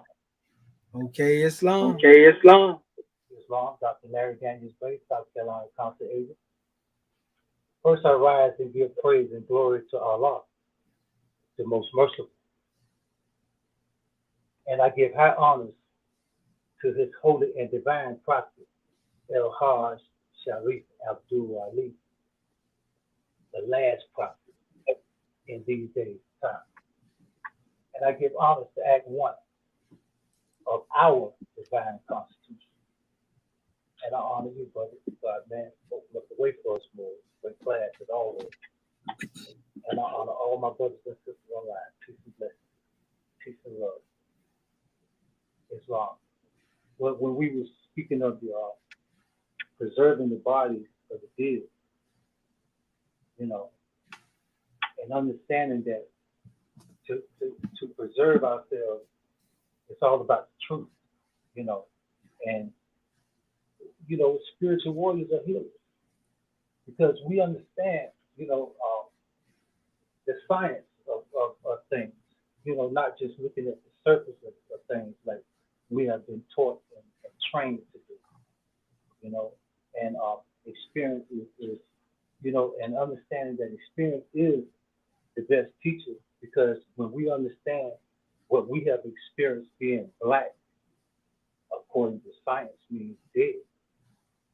Yeah, so we experience that, you know, because this ain't living in this country right here, you know, with another man controlling all of your resources, you know, and you have no unity, no constitution, you know, no future, you know, no directions and no future. Wherever this man wagon is going, you know, we ride with it because we have been domesticated and really don't even know it because, and that's where understanding comes in at, you know, because we understand where our people are, you know, and this system is not going to make it any better. The only peace that our people are going to receive is coming from our prophet. You know, he made the Hajj. You know, that's why his name is El Hajj. You know, and even the Sultan wanted gave him his family name because they were proud to be in the presence of a prophet. And I feel that we should be proud to have that, to know that a prophet actually came for the Muslims. And we know that, you know, we have to be suffering from post-traumatic slave syndrome to not understand that we should have our own culture, our own laws, same as other nations of the earth, and our own nation, our own land.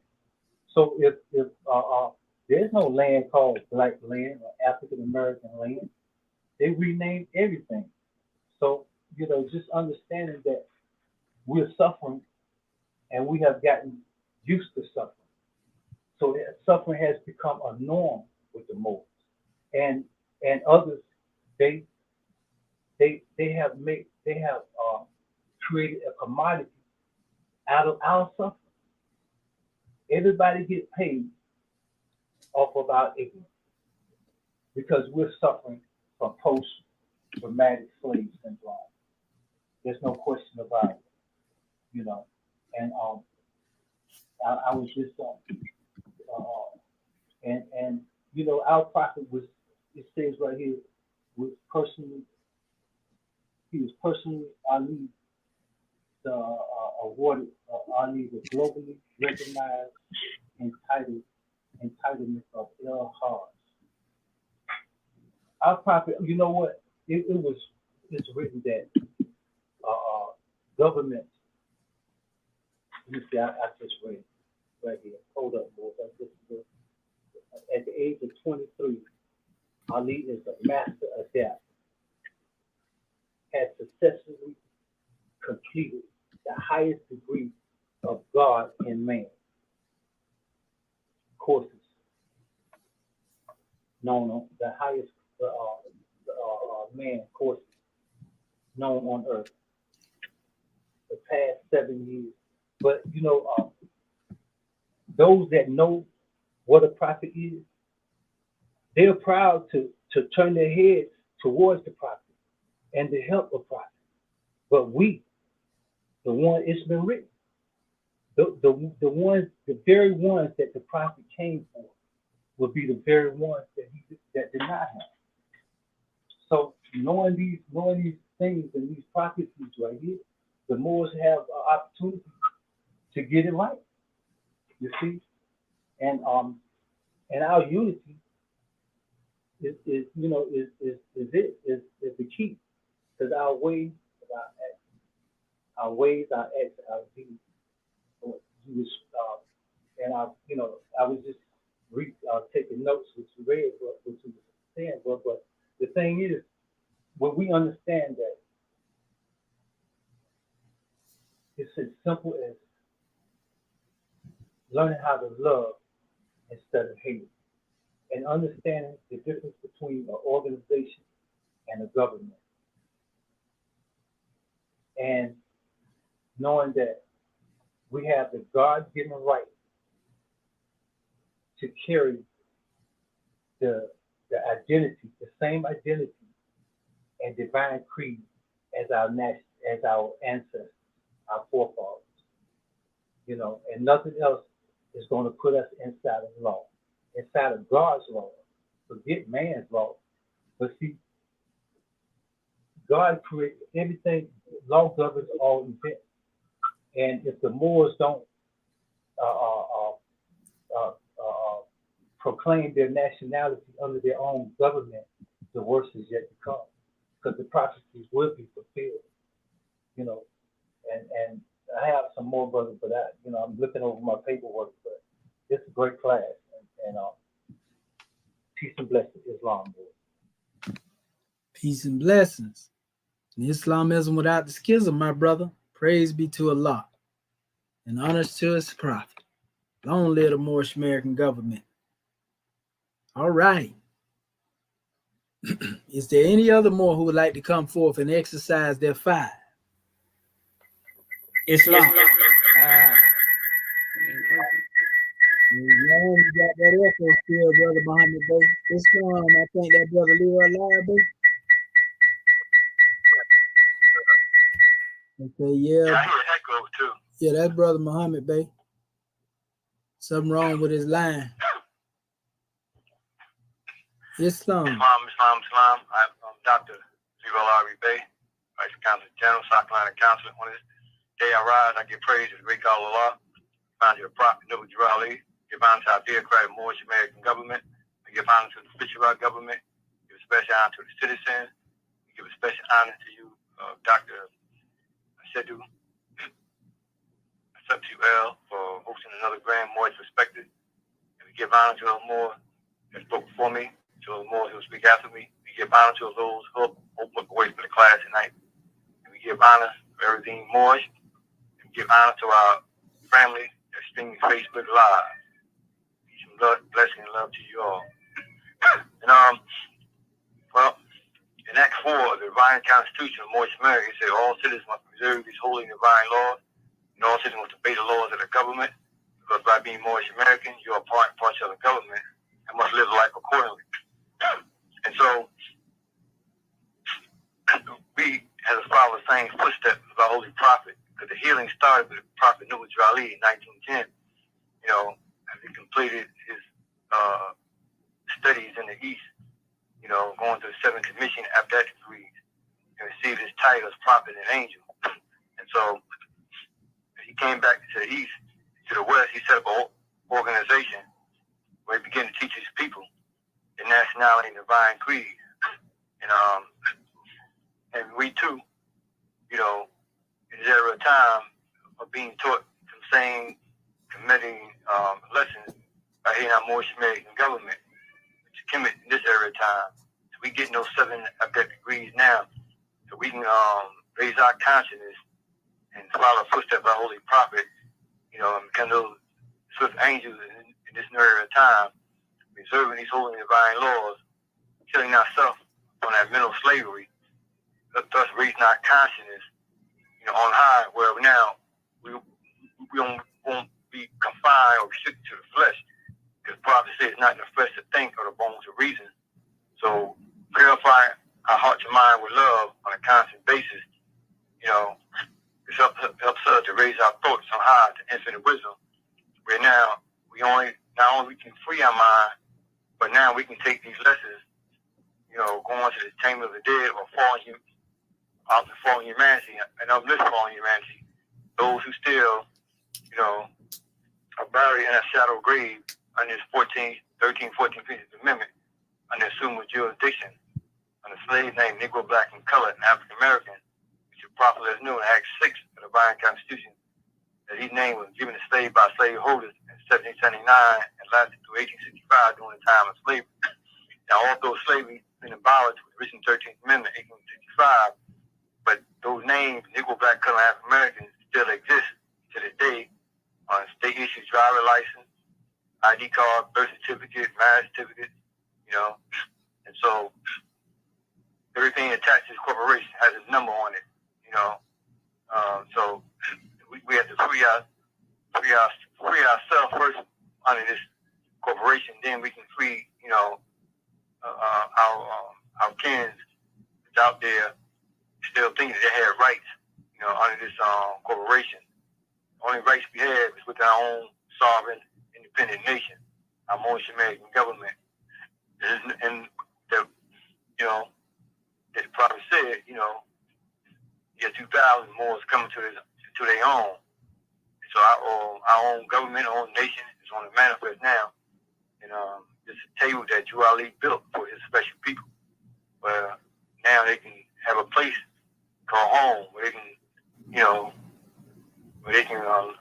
sort of lay their head and be free from being molested from former slave master and his corporate lords, was designed to keep us buried, in this assumed jurisdiction forever and a day. So the prophet said he brought us back everything it takes to save ourselves as a nation of people. Now take it and save yourself. But in order to live the life accordingly, we got to preserve these holy and divine laws, because we can't give something, someone else that you don't have ourselves, you see. So, but we get these lessons here in this new era of time within our own nation, and so now, once we get it, we must give it a wake up. We can't keep it unless we give it away.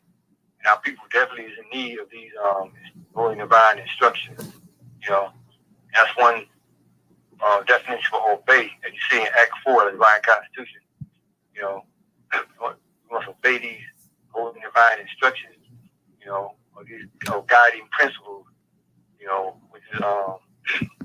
which Prophet brought, in order for us, to carry on our mission, listening for all humanity. So that's my measure. Peace and love. Islam. And peace and love, brother, for that draw, and gratitude for your measure. Islam, spoken with power, clarity, and authority. Islam, brother Muhammad Bey, we hear you clear. Islam. Praise be to Allah. Islam. Hold on just a second, grand man. Okay, praise be to Allah. Islam. First, let me rise on the 7th and give praise to our Father God Allah, who is the best known arranger of all things. I want to give the highest honors to our beloved Prophet, Prophet Noble Drew Ali, who is the last prophet of this new era of time now. I want to give honors to our Moorish American government. And I want to give honors to our Moorish American nation. And I want to give honors to everything Moorish. I want to give honors to you, our National Assistant Grand Chief of Moorish America, for taking these lessons to our people. That's what time it is.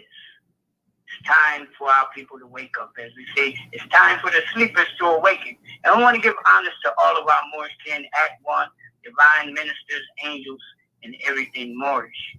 It won't be too long. You know, you talked about in the beginning, you're talking about being spiritually dead. When we think about our people, when you're talking about spiritual death, we're talking about being dead in the head. Our beloved prophet diagnosed this as being a state of mental slavery. That means that we are enslaved in our minds. There's something that is not operating and functioning properly in our thinking. And this is also another thing that Prophet Noble Drew Ali instructed us. Out of love, not as far as degradation or humiliation. He told us, if I can just get you to thinking, that we would save ourselves. And we know that the scripture says that as a man, woman, or child thinks in their minds, so shall it be. So shall it be. So that means we have to have a total reconstruction, transformation of our thinking. The foundation of our wrong thinking comes from our identity crisis. We have an identity crisis, folks. Some of us say we're black. Some of us say we're African Americans. We are the only people on the planet that have dual so-called identities. No other nation of people. If you go to any other nation of people on the planet, family, no matter whether it's Chinese, German, Nigerian, even in their tribal names and their clannish names, collectively, they're known by what we refer to as their one free national name. And this is what our prophet brought to us. This is what our beloved National Assistant Grand Chief is talking about, the significance of this brother, one of our own, born right here in North America, January 8th, 1886. One of our own, raised up and sent through divine providence to give us the knowledge of ourselves. The ancient ancestors said, "Siete naughty, know thyself." But how can we know thyself without the proper knowledge of the self? So I want to end with this. You know, you went into the teachings of the prophet, and this is for those that doubt that our prophet, your prophet, is a prophet sent to us in these days and times. This is the book of the prophecies of our prophet. I just want to read a few of these prophecies, right, that have become fulfilled. Excuse me, family. Let me just find it right quick, real quick. Now, the prophet said, if you don't believe that he is a prophet, watch his prophecies. Prophecy number 1. If the Europeans be just, they would have an Asiatic vice president, and if they had an Asiatic president, oh my goodness, a European vice president and an Asiatic president. That's Obama and Biden. Uh-oh. Let's go again. And he says, if they be just again, they will have a European president with an Asiatic vice president. That's Biden and the sister. Going on. Here we go. I'm going to stop the Europeans from thinking and start us as a people, to thinking. Family, all of us know that there's an atmosphere of new consciousness amongst us as a people. We're seeking a new state of mind, but we just don't know exactly where to find it. We are letting you know right now where to find it. And ending with this, Grandman. He says, I'm going to leave the Europeans here long enough for us to learn how to run a government. Not their government. Know what he said, to run a government. And this is the fulfillment of the duty of a prophet, to save a nation. You can't have a nation without a government. Our government, your government is here and now. This is the information age. And the Moorish American government and its nation, your nation, we have the information of all truth that will set our minds free and bring us back to being our true selves. We are the gods and the goddesses. We are the angels of this new era of time. Come home to your Moorish American government. Visit our website at www.moorishamericangovernment.net. Islam and gratitude, grand class, my beloved brother. Islam, peace and love. And Islam and peace and love for the measure, Brother Muhammad Bey. Gratitude. Islam. All right. Islam. Islam. Islam. Can you hear me, National Assistant Grand Chief? Oh, loud and clear, Grand Man with divine ears. Go ahead. You got the flow, Brother Lariel.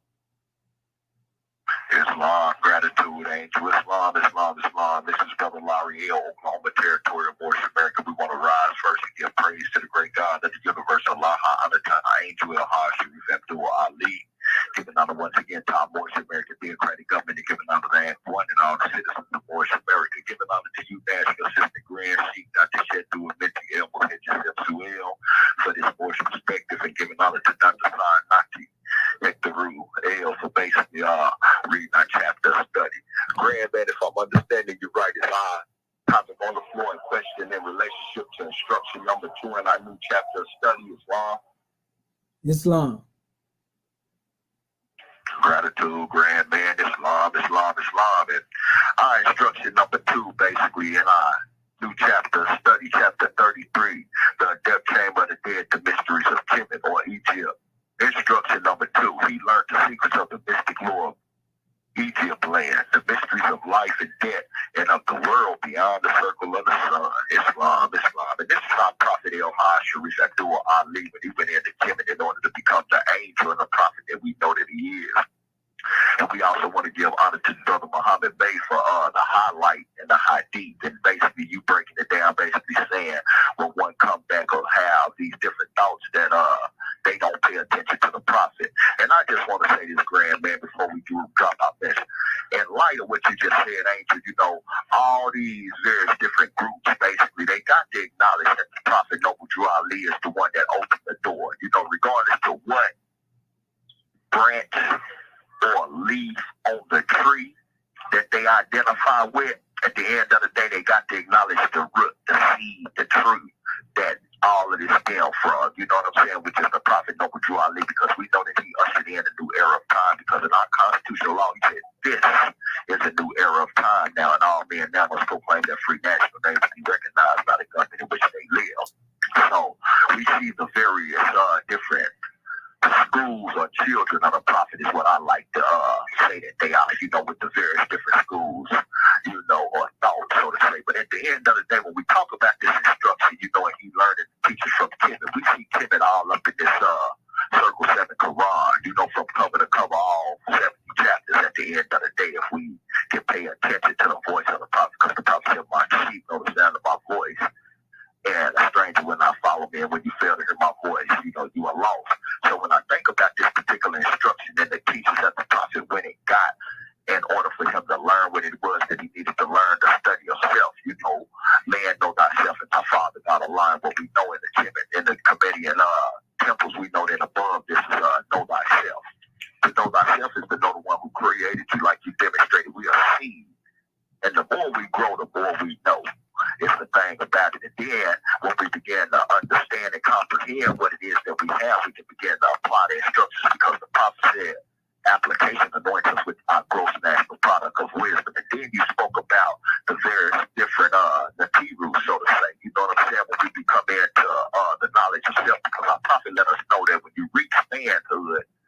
all your graduate degrees will be completed in Egyptian schools. So at the end of the day, this is something necessary in order for us to understand. And when we talk about the resurrection, you spoke about that, grand man, you know, in life and death and things like this. And we know that man can't die because he's a spirit and a part of the great God of the universe. And then when we talk about the resurrection, you know, I thought about that mummy that we find in Kemet when you was breaking that down, grand man, about us being dead. I thought about the mummy. And then I thought about the resurrection, you know, the Nahaj, you know, the resurrection being a fact, you know, just raising a God within ourselves, you know, that enlightenment, you know, coming into the knowledge of the self. And then the brothers connected the dots with us being denationalized and being enslaved. But Willie Lynch left a valuable jewel when he said what he said. He said if the mind could connect to some substantial evidence or truth based on who we were, the mind have a strong tendency to reconnect itself. And when the prophet brought us this circle 7 and taught us about our soul, that was our mind basically reconnected with the substantial pieces of evidence that historically link us back to our ancestors that you spoke about this evening. And then when you talked about that going up, you know what I'm saying, beyond the sun, grand man, I thought about that primordial state coming out of Kemet of new, where it says that the sun, so to say, came from. So we give honor to your national sister, Grand Sheik, for this grand message at the end of the day in light of the time. So gratitude for letting me speak, Angel. Peace and love. In Islam, and gratitude and peace and love to you as well, beloved brother Larry. We give honors to you for that grand drawing and all that you do. Well, Moorish Ken, want to give honors to everybody who came forth to speak tonight, everybody that wanted to speak that didn't speak, you know, and praise be to Allah for the ones who gave their measures. Again, this is another measure brought forth to deal with nation building. And we are here to build a nation, not an organization.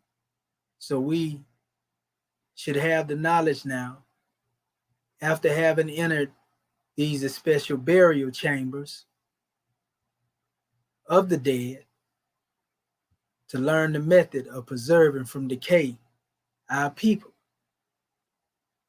You know, so from that special draw, we want to give honors to our Moorish kin and everybody else who came out, you know, in social media, participated with us in this special endeavor.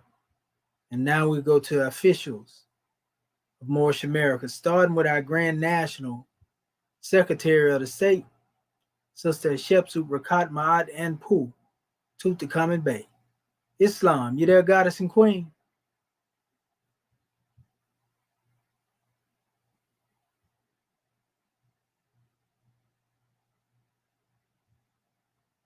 Sister Shepsut, I think if you're speaking, sis, we can't hear you. Can you hear me now? Oh yeah, we hear you loud and clear. I wish Rome would. I know that's right. Islam, praise Allah. Islam, Moorish kin, first one will rise, giving all praises to our Father God Allah, giving honor to our Prophet Noble Jurah Ali, the last prophet in these days and times, giving honor to our Moorish American government, all of our officials, staff, the angels, muftis, divine ministers, most especially our Moorish kin. Giving honor to all those Moors that spoke before me, all those Moors that will speak after me.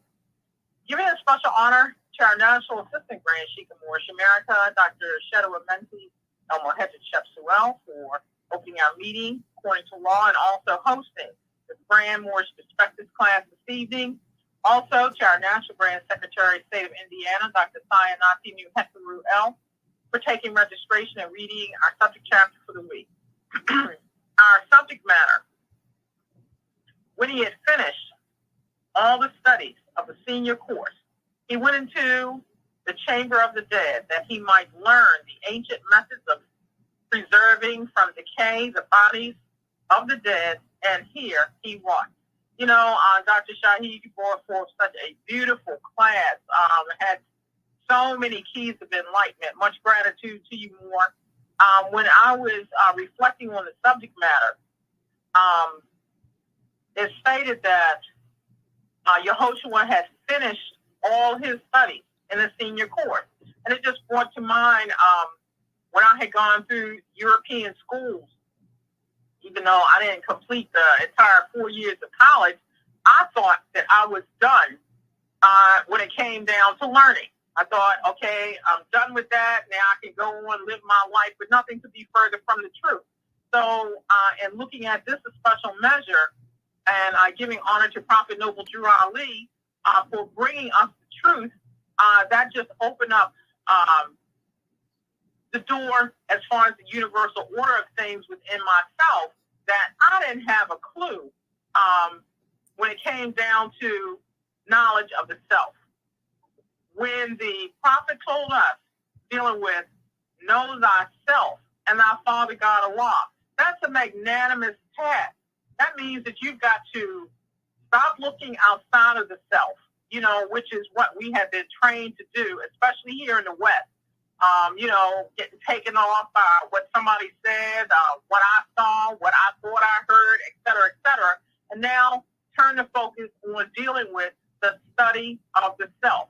And that has so many degrees, and definitely we learn degrees. So when we look at in Yehoshua, he went into the chamber of the dead where he might learn the ancient methods of preserving from decay the bodies of the dead, and here he brought and making it applicable in this day and time. When you look at something that's decayed, some of the definitions brought forth are corrupt, to rot, to deteriorate, to fall into ruin. And by clinging to these misnomers that have been placed upon our people, such as Negro, Black, colored, etc., then this puts our mindset, which the prophet termed as mental slavery, it puts our mindset into a state of corruption or decay, because we had no clue about that higher self, that spirit of the great God within ourselves. So when we look at that master word of preserve, which the prophet also uses that word in our divine constitution and bylaws, we are to preserve and protect. We've got to put preservation within ourselves. We've got to return back to our ancestors' state of mind. We've got to go back to being able to feed from the ethers of our native plane, which is spirit. Just like we recognize the fact that if you eat all kinds of, if you consume physical garbage, then that's going to increase the deterioration of your physical body. So when you consume things that are of no benefit, taking in all kinds of filth, whether it be, we know the various distractions, allurements out here, on this manifest level. When you are constantly consuming that, then you expect that the mindset is going, that's all it has to function off of. Well, our prophet brought us something coming from a level of divinity, and also letting us know that we too come from a source of divinity. So when that in itself creates a paradigm shift in our mindset, wait a minute, you telling me that me and my God are one? So that means that the same attributes that the Creator has, these attributes I have within myself. Now we no longer have to look at each other with hatred or contempt and recognize the fact there's not even a need for competition here on this plane. Why should a God compete against another God when you have everything? But it's not in the possession, it's in the use. So now the task becomes ours, or the responsibility is ours. Learn how to use what it is that the prophet brought you. You cannot use it as long as you got one foot playing around in the grave, because that's where I like to be. Leave me alone. I don't want to learn nothing. Hard head, stiff neck, etc. But then you want to suffer. So you got options now that the prophet has brought the truth and the keys to us. You have a choice. You can choose to remain in a dead and lifeless state, subject to all the abuses and misuses that the citizens can bestow upon you and your own lower self, dealing with hellish conditions that you have now created but don't know how to govern. Or you can choose to get up out that grave, get up out that dead and carnal mindset, stop allowing yourself to be a puppet of whatever degrees that are out here to deliberately take you off the count, and aid and assist your prophet in uplifting and fallen humanity. When you learn how to uplift yourself and maintain that God state within yourself, you are able to teach your brothers and sisters the same. So this is just a grand measure. I love how you bring it forth to this modern day and time, make it applicable so people can understand. The prophet is not dead. Spirit man cannot die. Neither can we. When we recognize that removes the fear. You know, you don't have to worry about if your family understands or comprehends or not. You have developed that understanding where they now see a change in you. You don't have to go about with a badge when you talk about, I'm a Moorish American, I'm a man, I'm a sovereign. No, that's not what we're talking about. Let your actions speak for you. Put your work on the table, as you stated before. You know, so this is just such a grand blessing. And we don't have the time. We don't have time for foolishness and folly, because we recognize the fact that, you know, our job is so magnanimous, so great. And we have been the ones assigned this special task. You know, that's an honor. That's a blessing. That's something to be grateful for, because prior to the advent of Prophet Noble Drew Ali in my life, I did not have a clue. You know, now that the prophet has brought these truths to me, yes, I'm still learning every day. You know, and I give honor to that. That's why we say striving. You know, I'm striving to bear the name of faithful. So this has just been a grand class. Much gratitude to you, Dr. Shaheed. To all of my Moorish kin online, you know, if you think that your condition can be better, make it so. Peace and love. In Islamism, gratitude, Grand National Secretary of the State, for that grand drawing. Praise be to Allah. Islamism without the schisms. You know, and now if that don't cut, you know, the naught out of the ethers, then it just ain't meant for us to get it. You know, so we get a grand drawing from our Grand National Secretary of the State, and since we know our chairman right there close by, you know, well, we already know he well saddled and equipped, you know, and he coming a scimitar swinging. Islam, you there, Grand Man, Grand National Chairman, Dr. Akin Acton Pert M. Heru, Tutankhamun Bay. Close as a thought. Islamism, that's that thought the prophet brought. You said something about Islamism without a schism. Yeah, they just posted it in the chat too, Chairman. Alhamdulillah.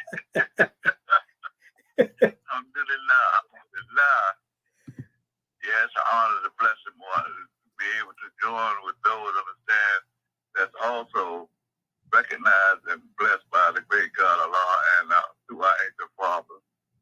So it's an honor, a blessing to have your own flag, your own history, your own dignity. Oh man, in fact, just having your own name. You ain't got to just borrow somebody else's this and lean on somebody else's that, and you know, no. The Drew Ali brought us everything it takes to save ourselves as a nation, but we've got to realize how important it is to be yourself. Who made you? It's not complicated. Once you get the picture, the rest is easy. Because why? It's natural. Divinity is natural to all Muslims. That's why you're called Muslim. It's natural because you and the great God are one. So it's an honor and a blessing, and more than no, we just love you and thank for the work that you do. So I'll put it back into the hands of the secretary so she can get it all back. Well, give it back to you. We love you, man. Thank you. Islam. Islam. And you know we love you more with that Moorish love as well, Chairman. And the tribe of endurance and all the Moorish American Muslims, the self-apostolates, goodness gracious. Flag, seal, emblem, man. Well, when they see them, don't they know they're ours? Ooh-wee. Well, let us call forth then our national Grand Sheik, Dr. Serapis Amin Rael. I know that got our Sheik over here jumping for joy. All this Moorish love we demonstrating out here tonight. Islam, you there, Grand Man? Close to the thought. Uh-oh. Triune with it, Islam. It's been a grand journey. We rise on this grand occasion, give a lot of praise, adoration, thanksgiving, and glory. Prophet Noble Drew Ali, give that brother high honor for bringing us our story. Everything that the Moors need to be, we can definitely see them unfolding in the changes of this chamber that has been revealed to us this evening. Quickly, listening to the discourse this evening gave me a comparable essence of where we at along the way. That song, everyone is looking for a hero, and it says, and people need someone to look up to, and how he never found one to fulfill his needs, but he walked that bad ground looking for that divinity that was always within him. And so it's what he said. He decided long ago, never walk into any man's shadow.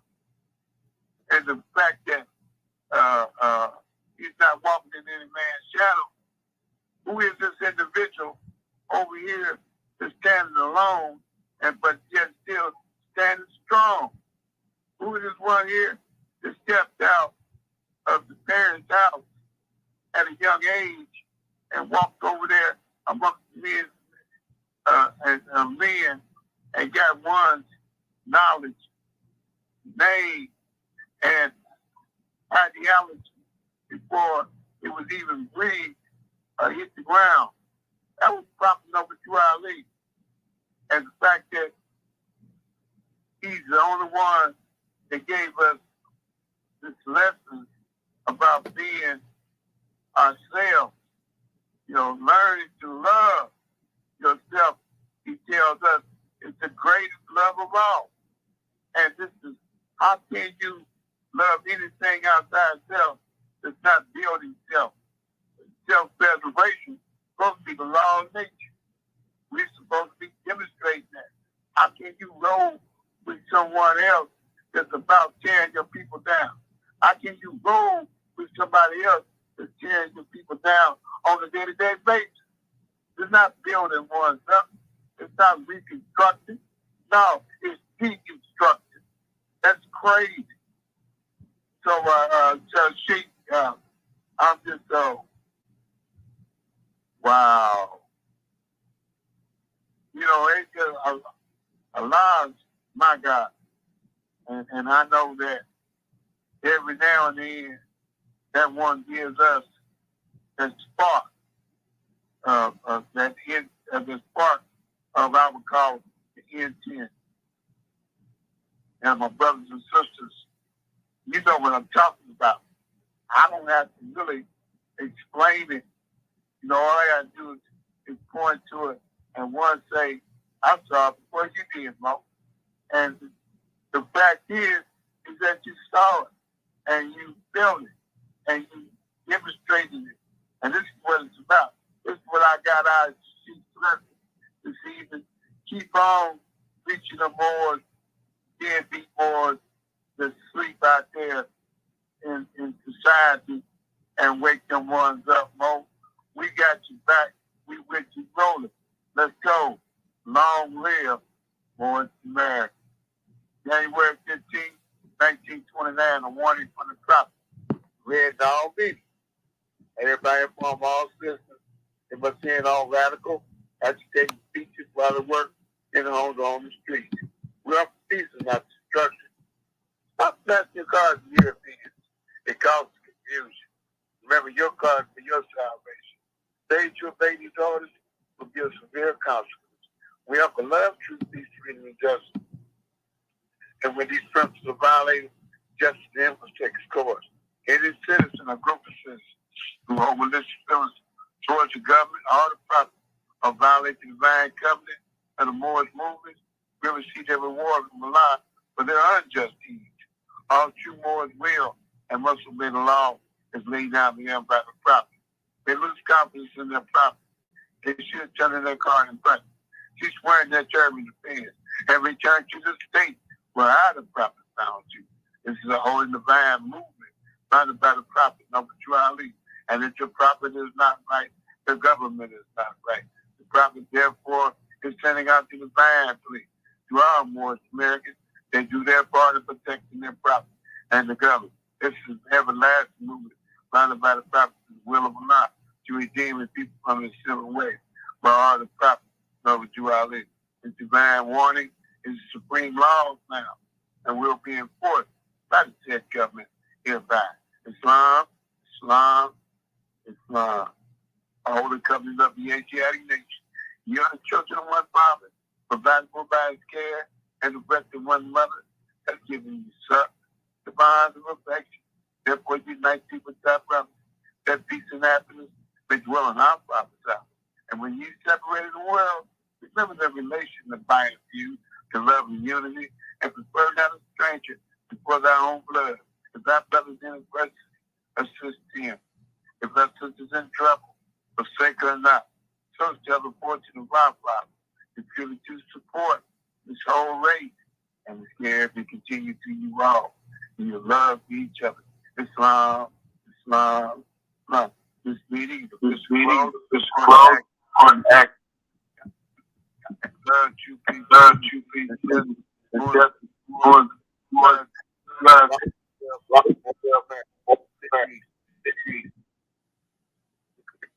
Great class, Dr. Tanya, but next great class. We love your family. Peace and love, fam. Islam. Great class, more. Yes, sir. The love is mutual, Muslims. We love you. Peace and love, Moors. We love you. Keep the love out front. The prophet is on the manifest. Grand class, Dr. Yes, Most powerful class. We love you, family. We love you too, family. Love you. Peace and love. Peace and love, family. Goodbye. Peace and love, family. And honor to everybody out there that participated also in our class.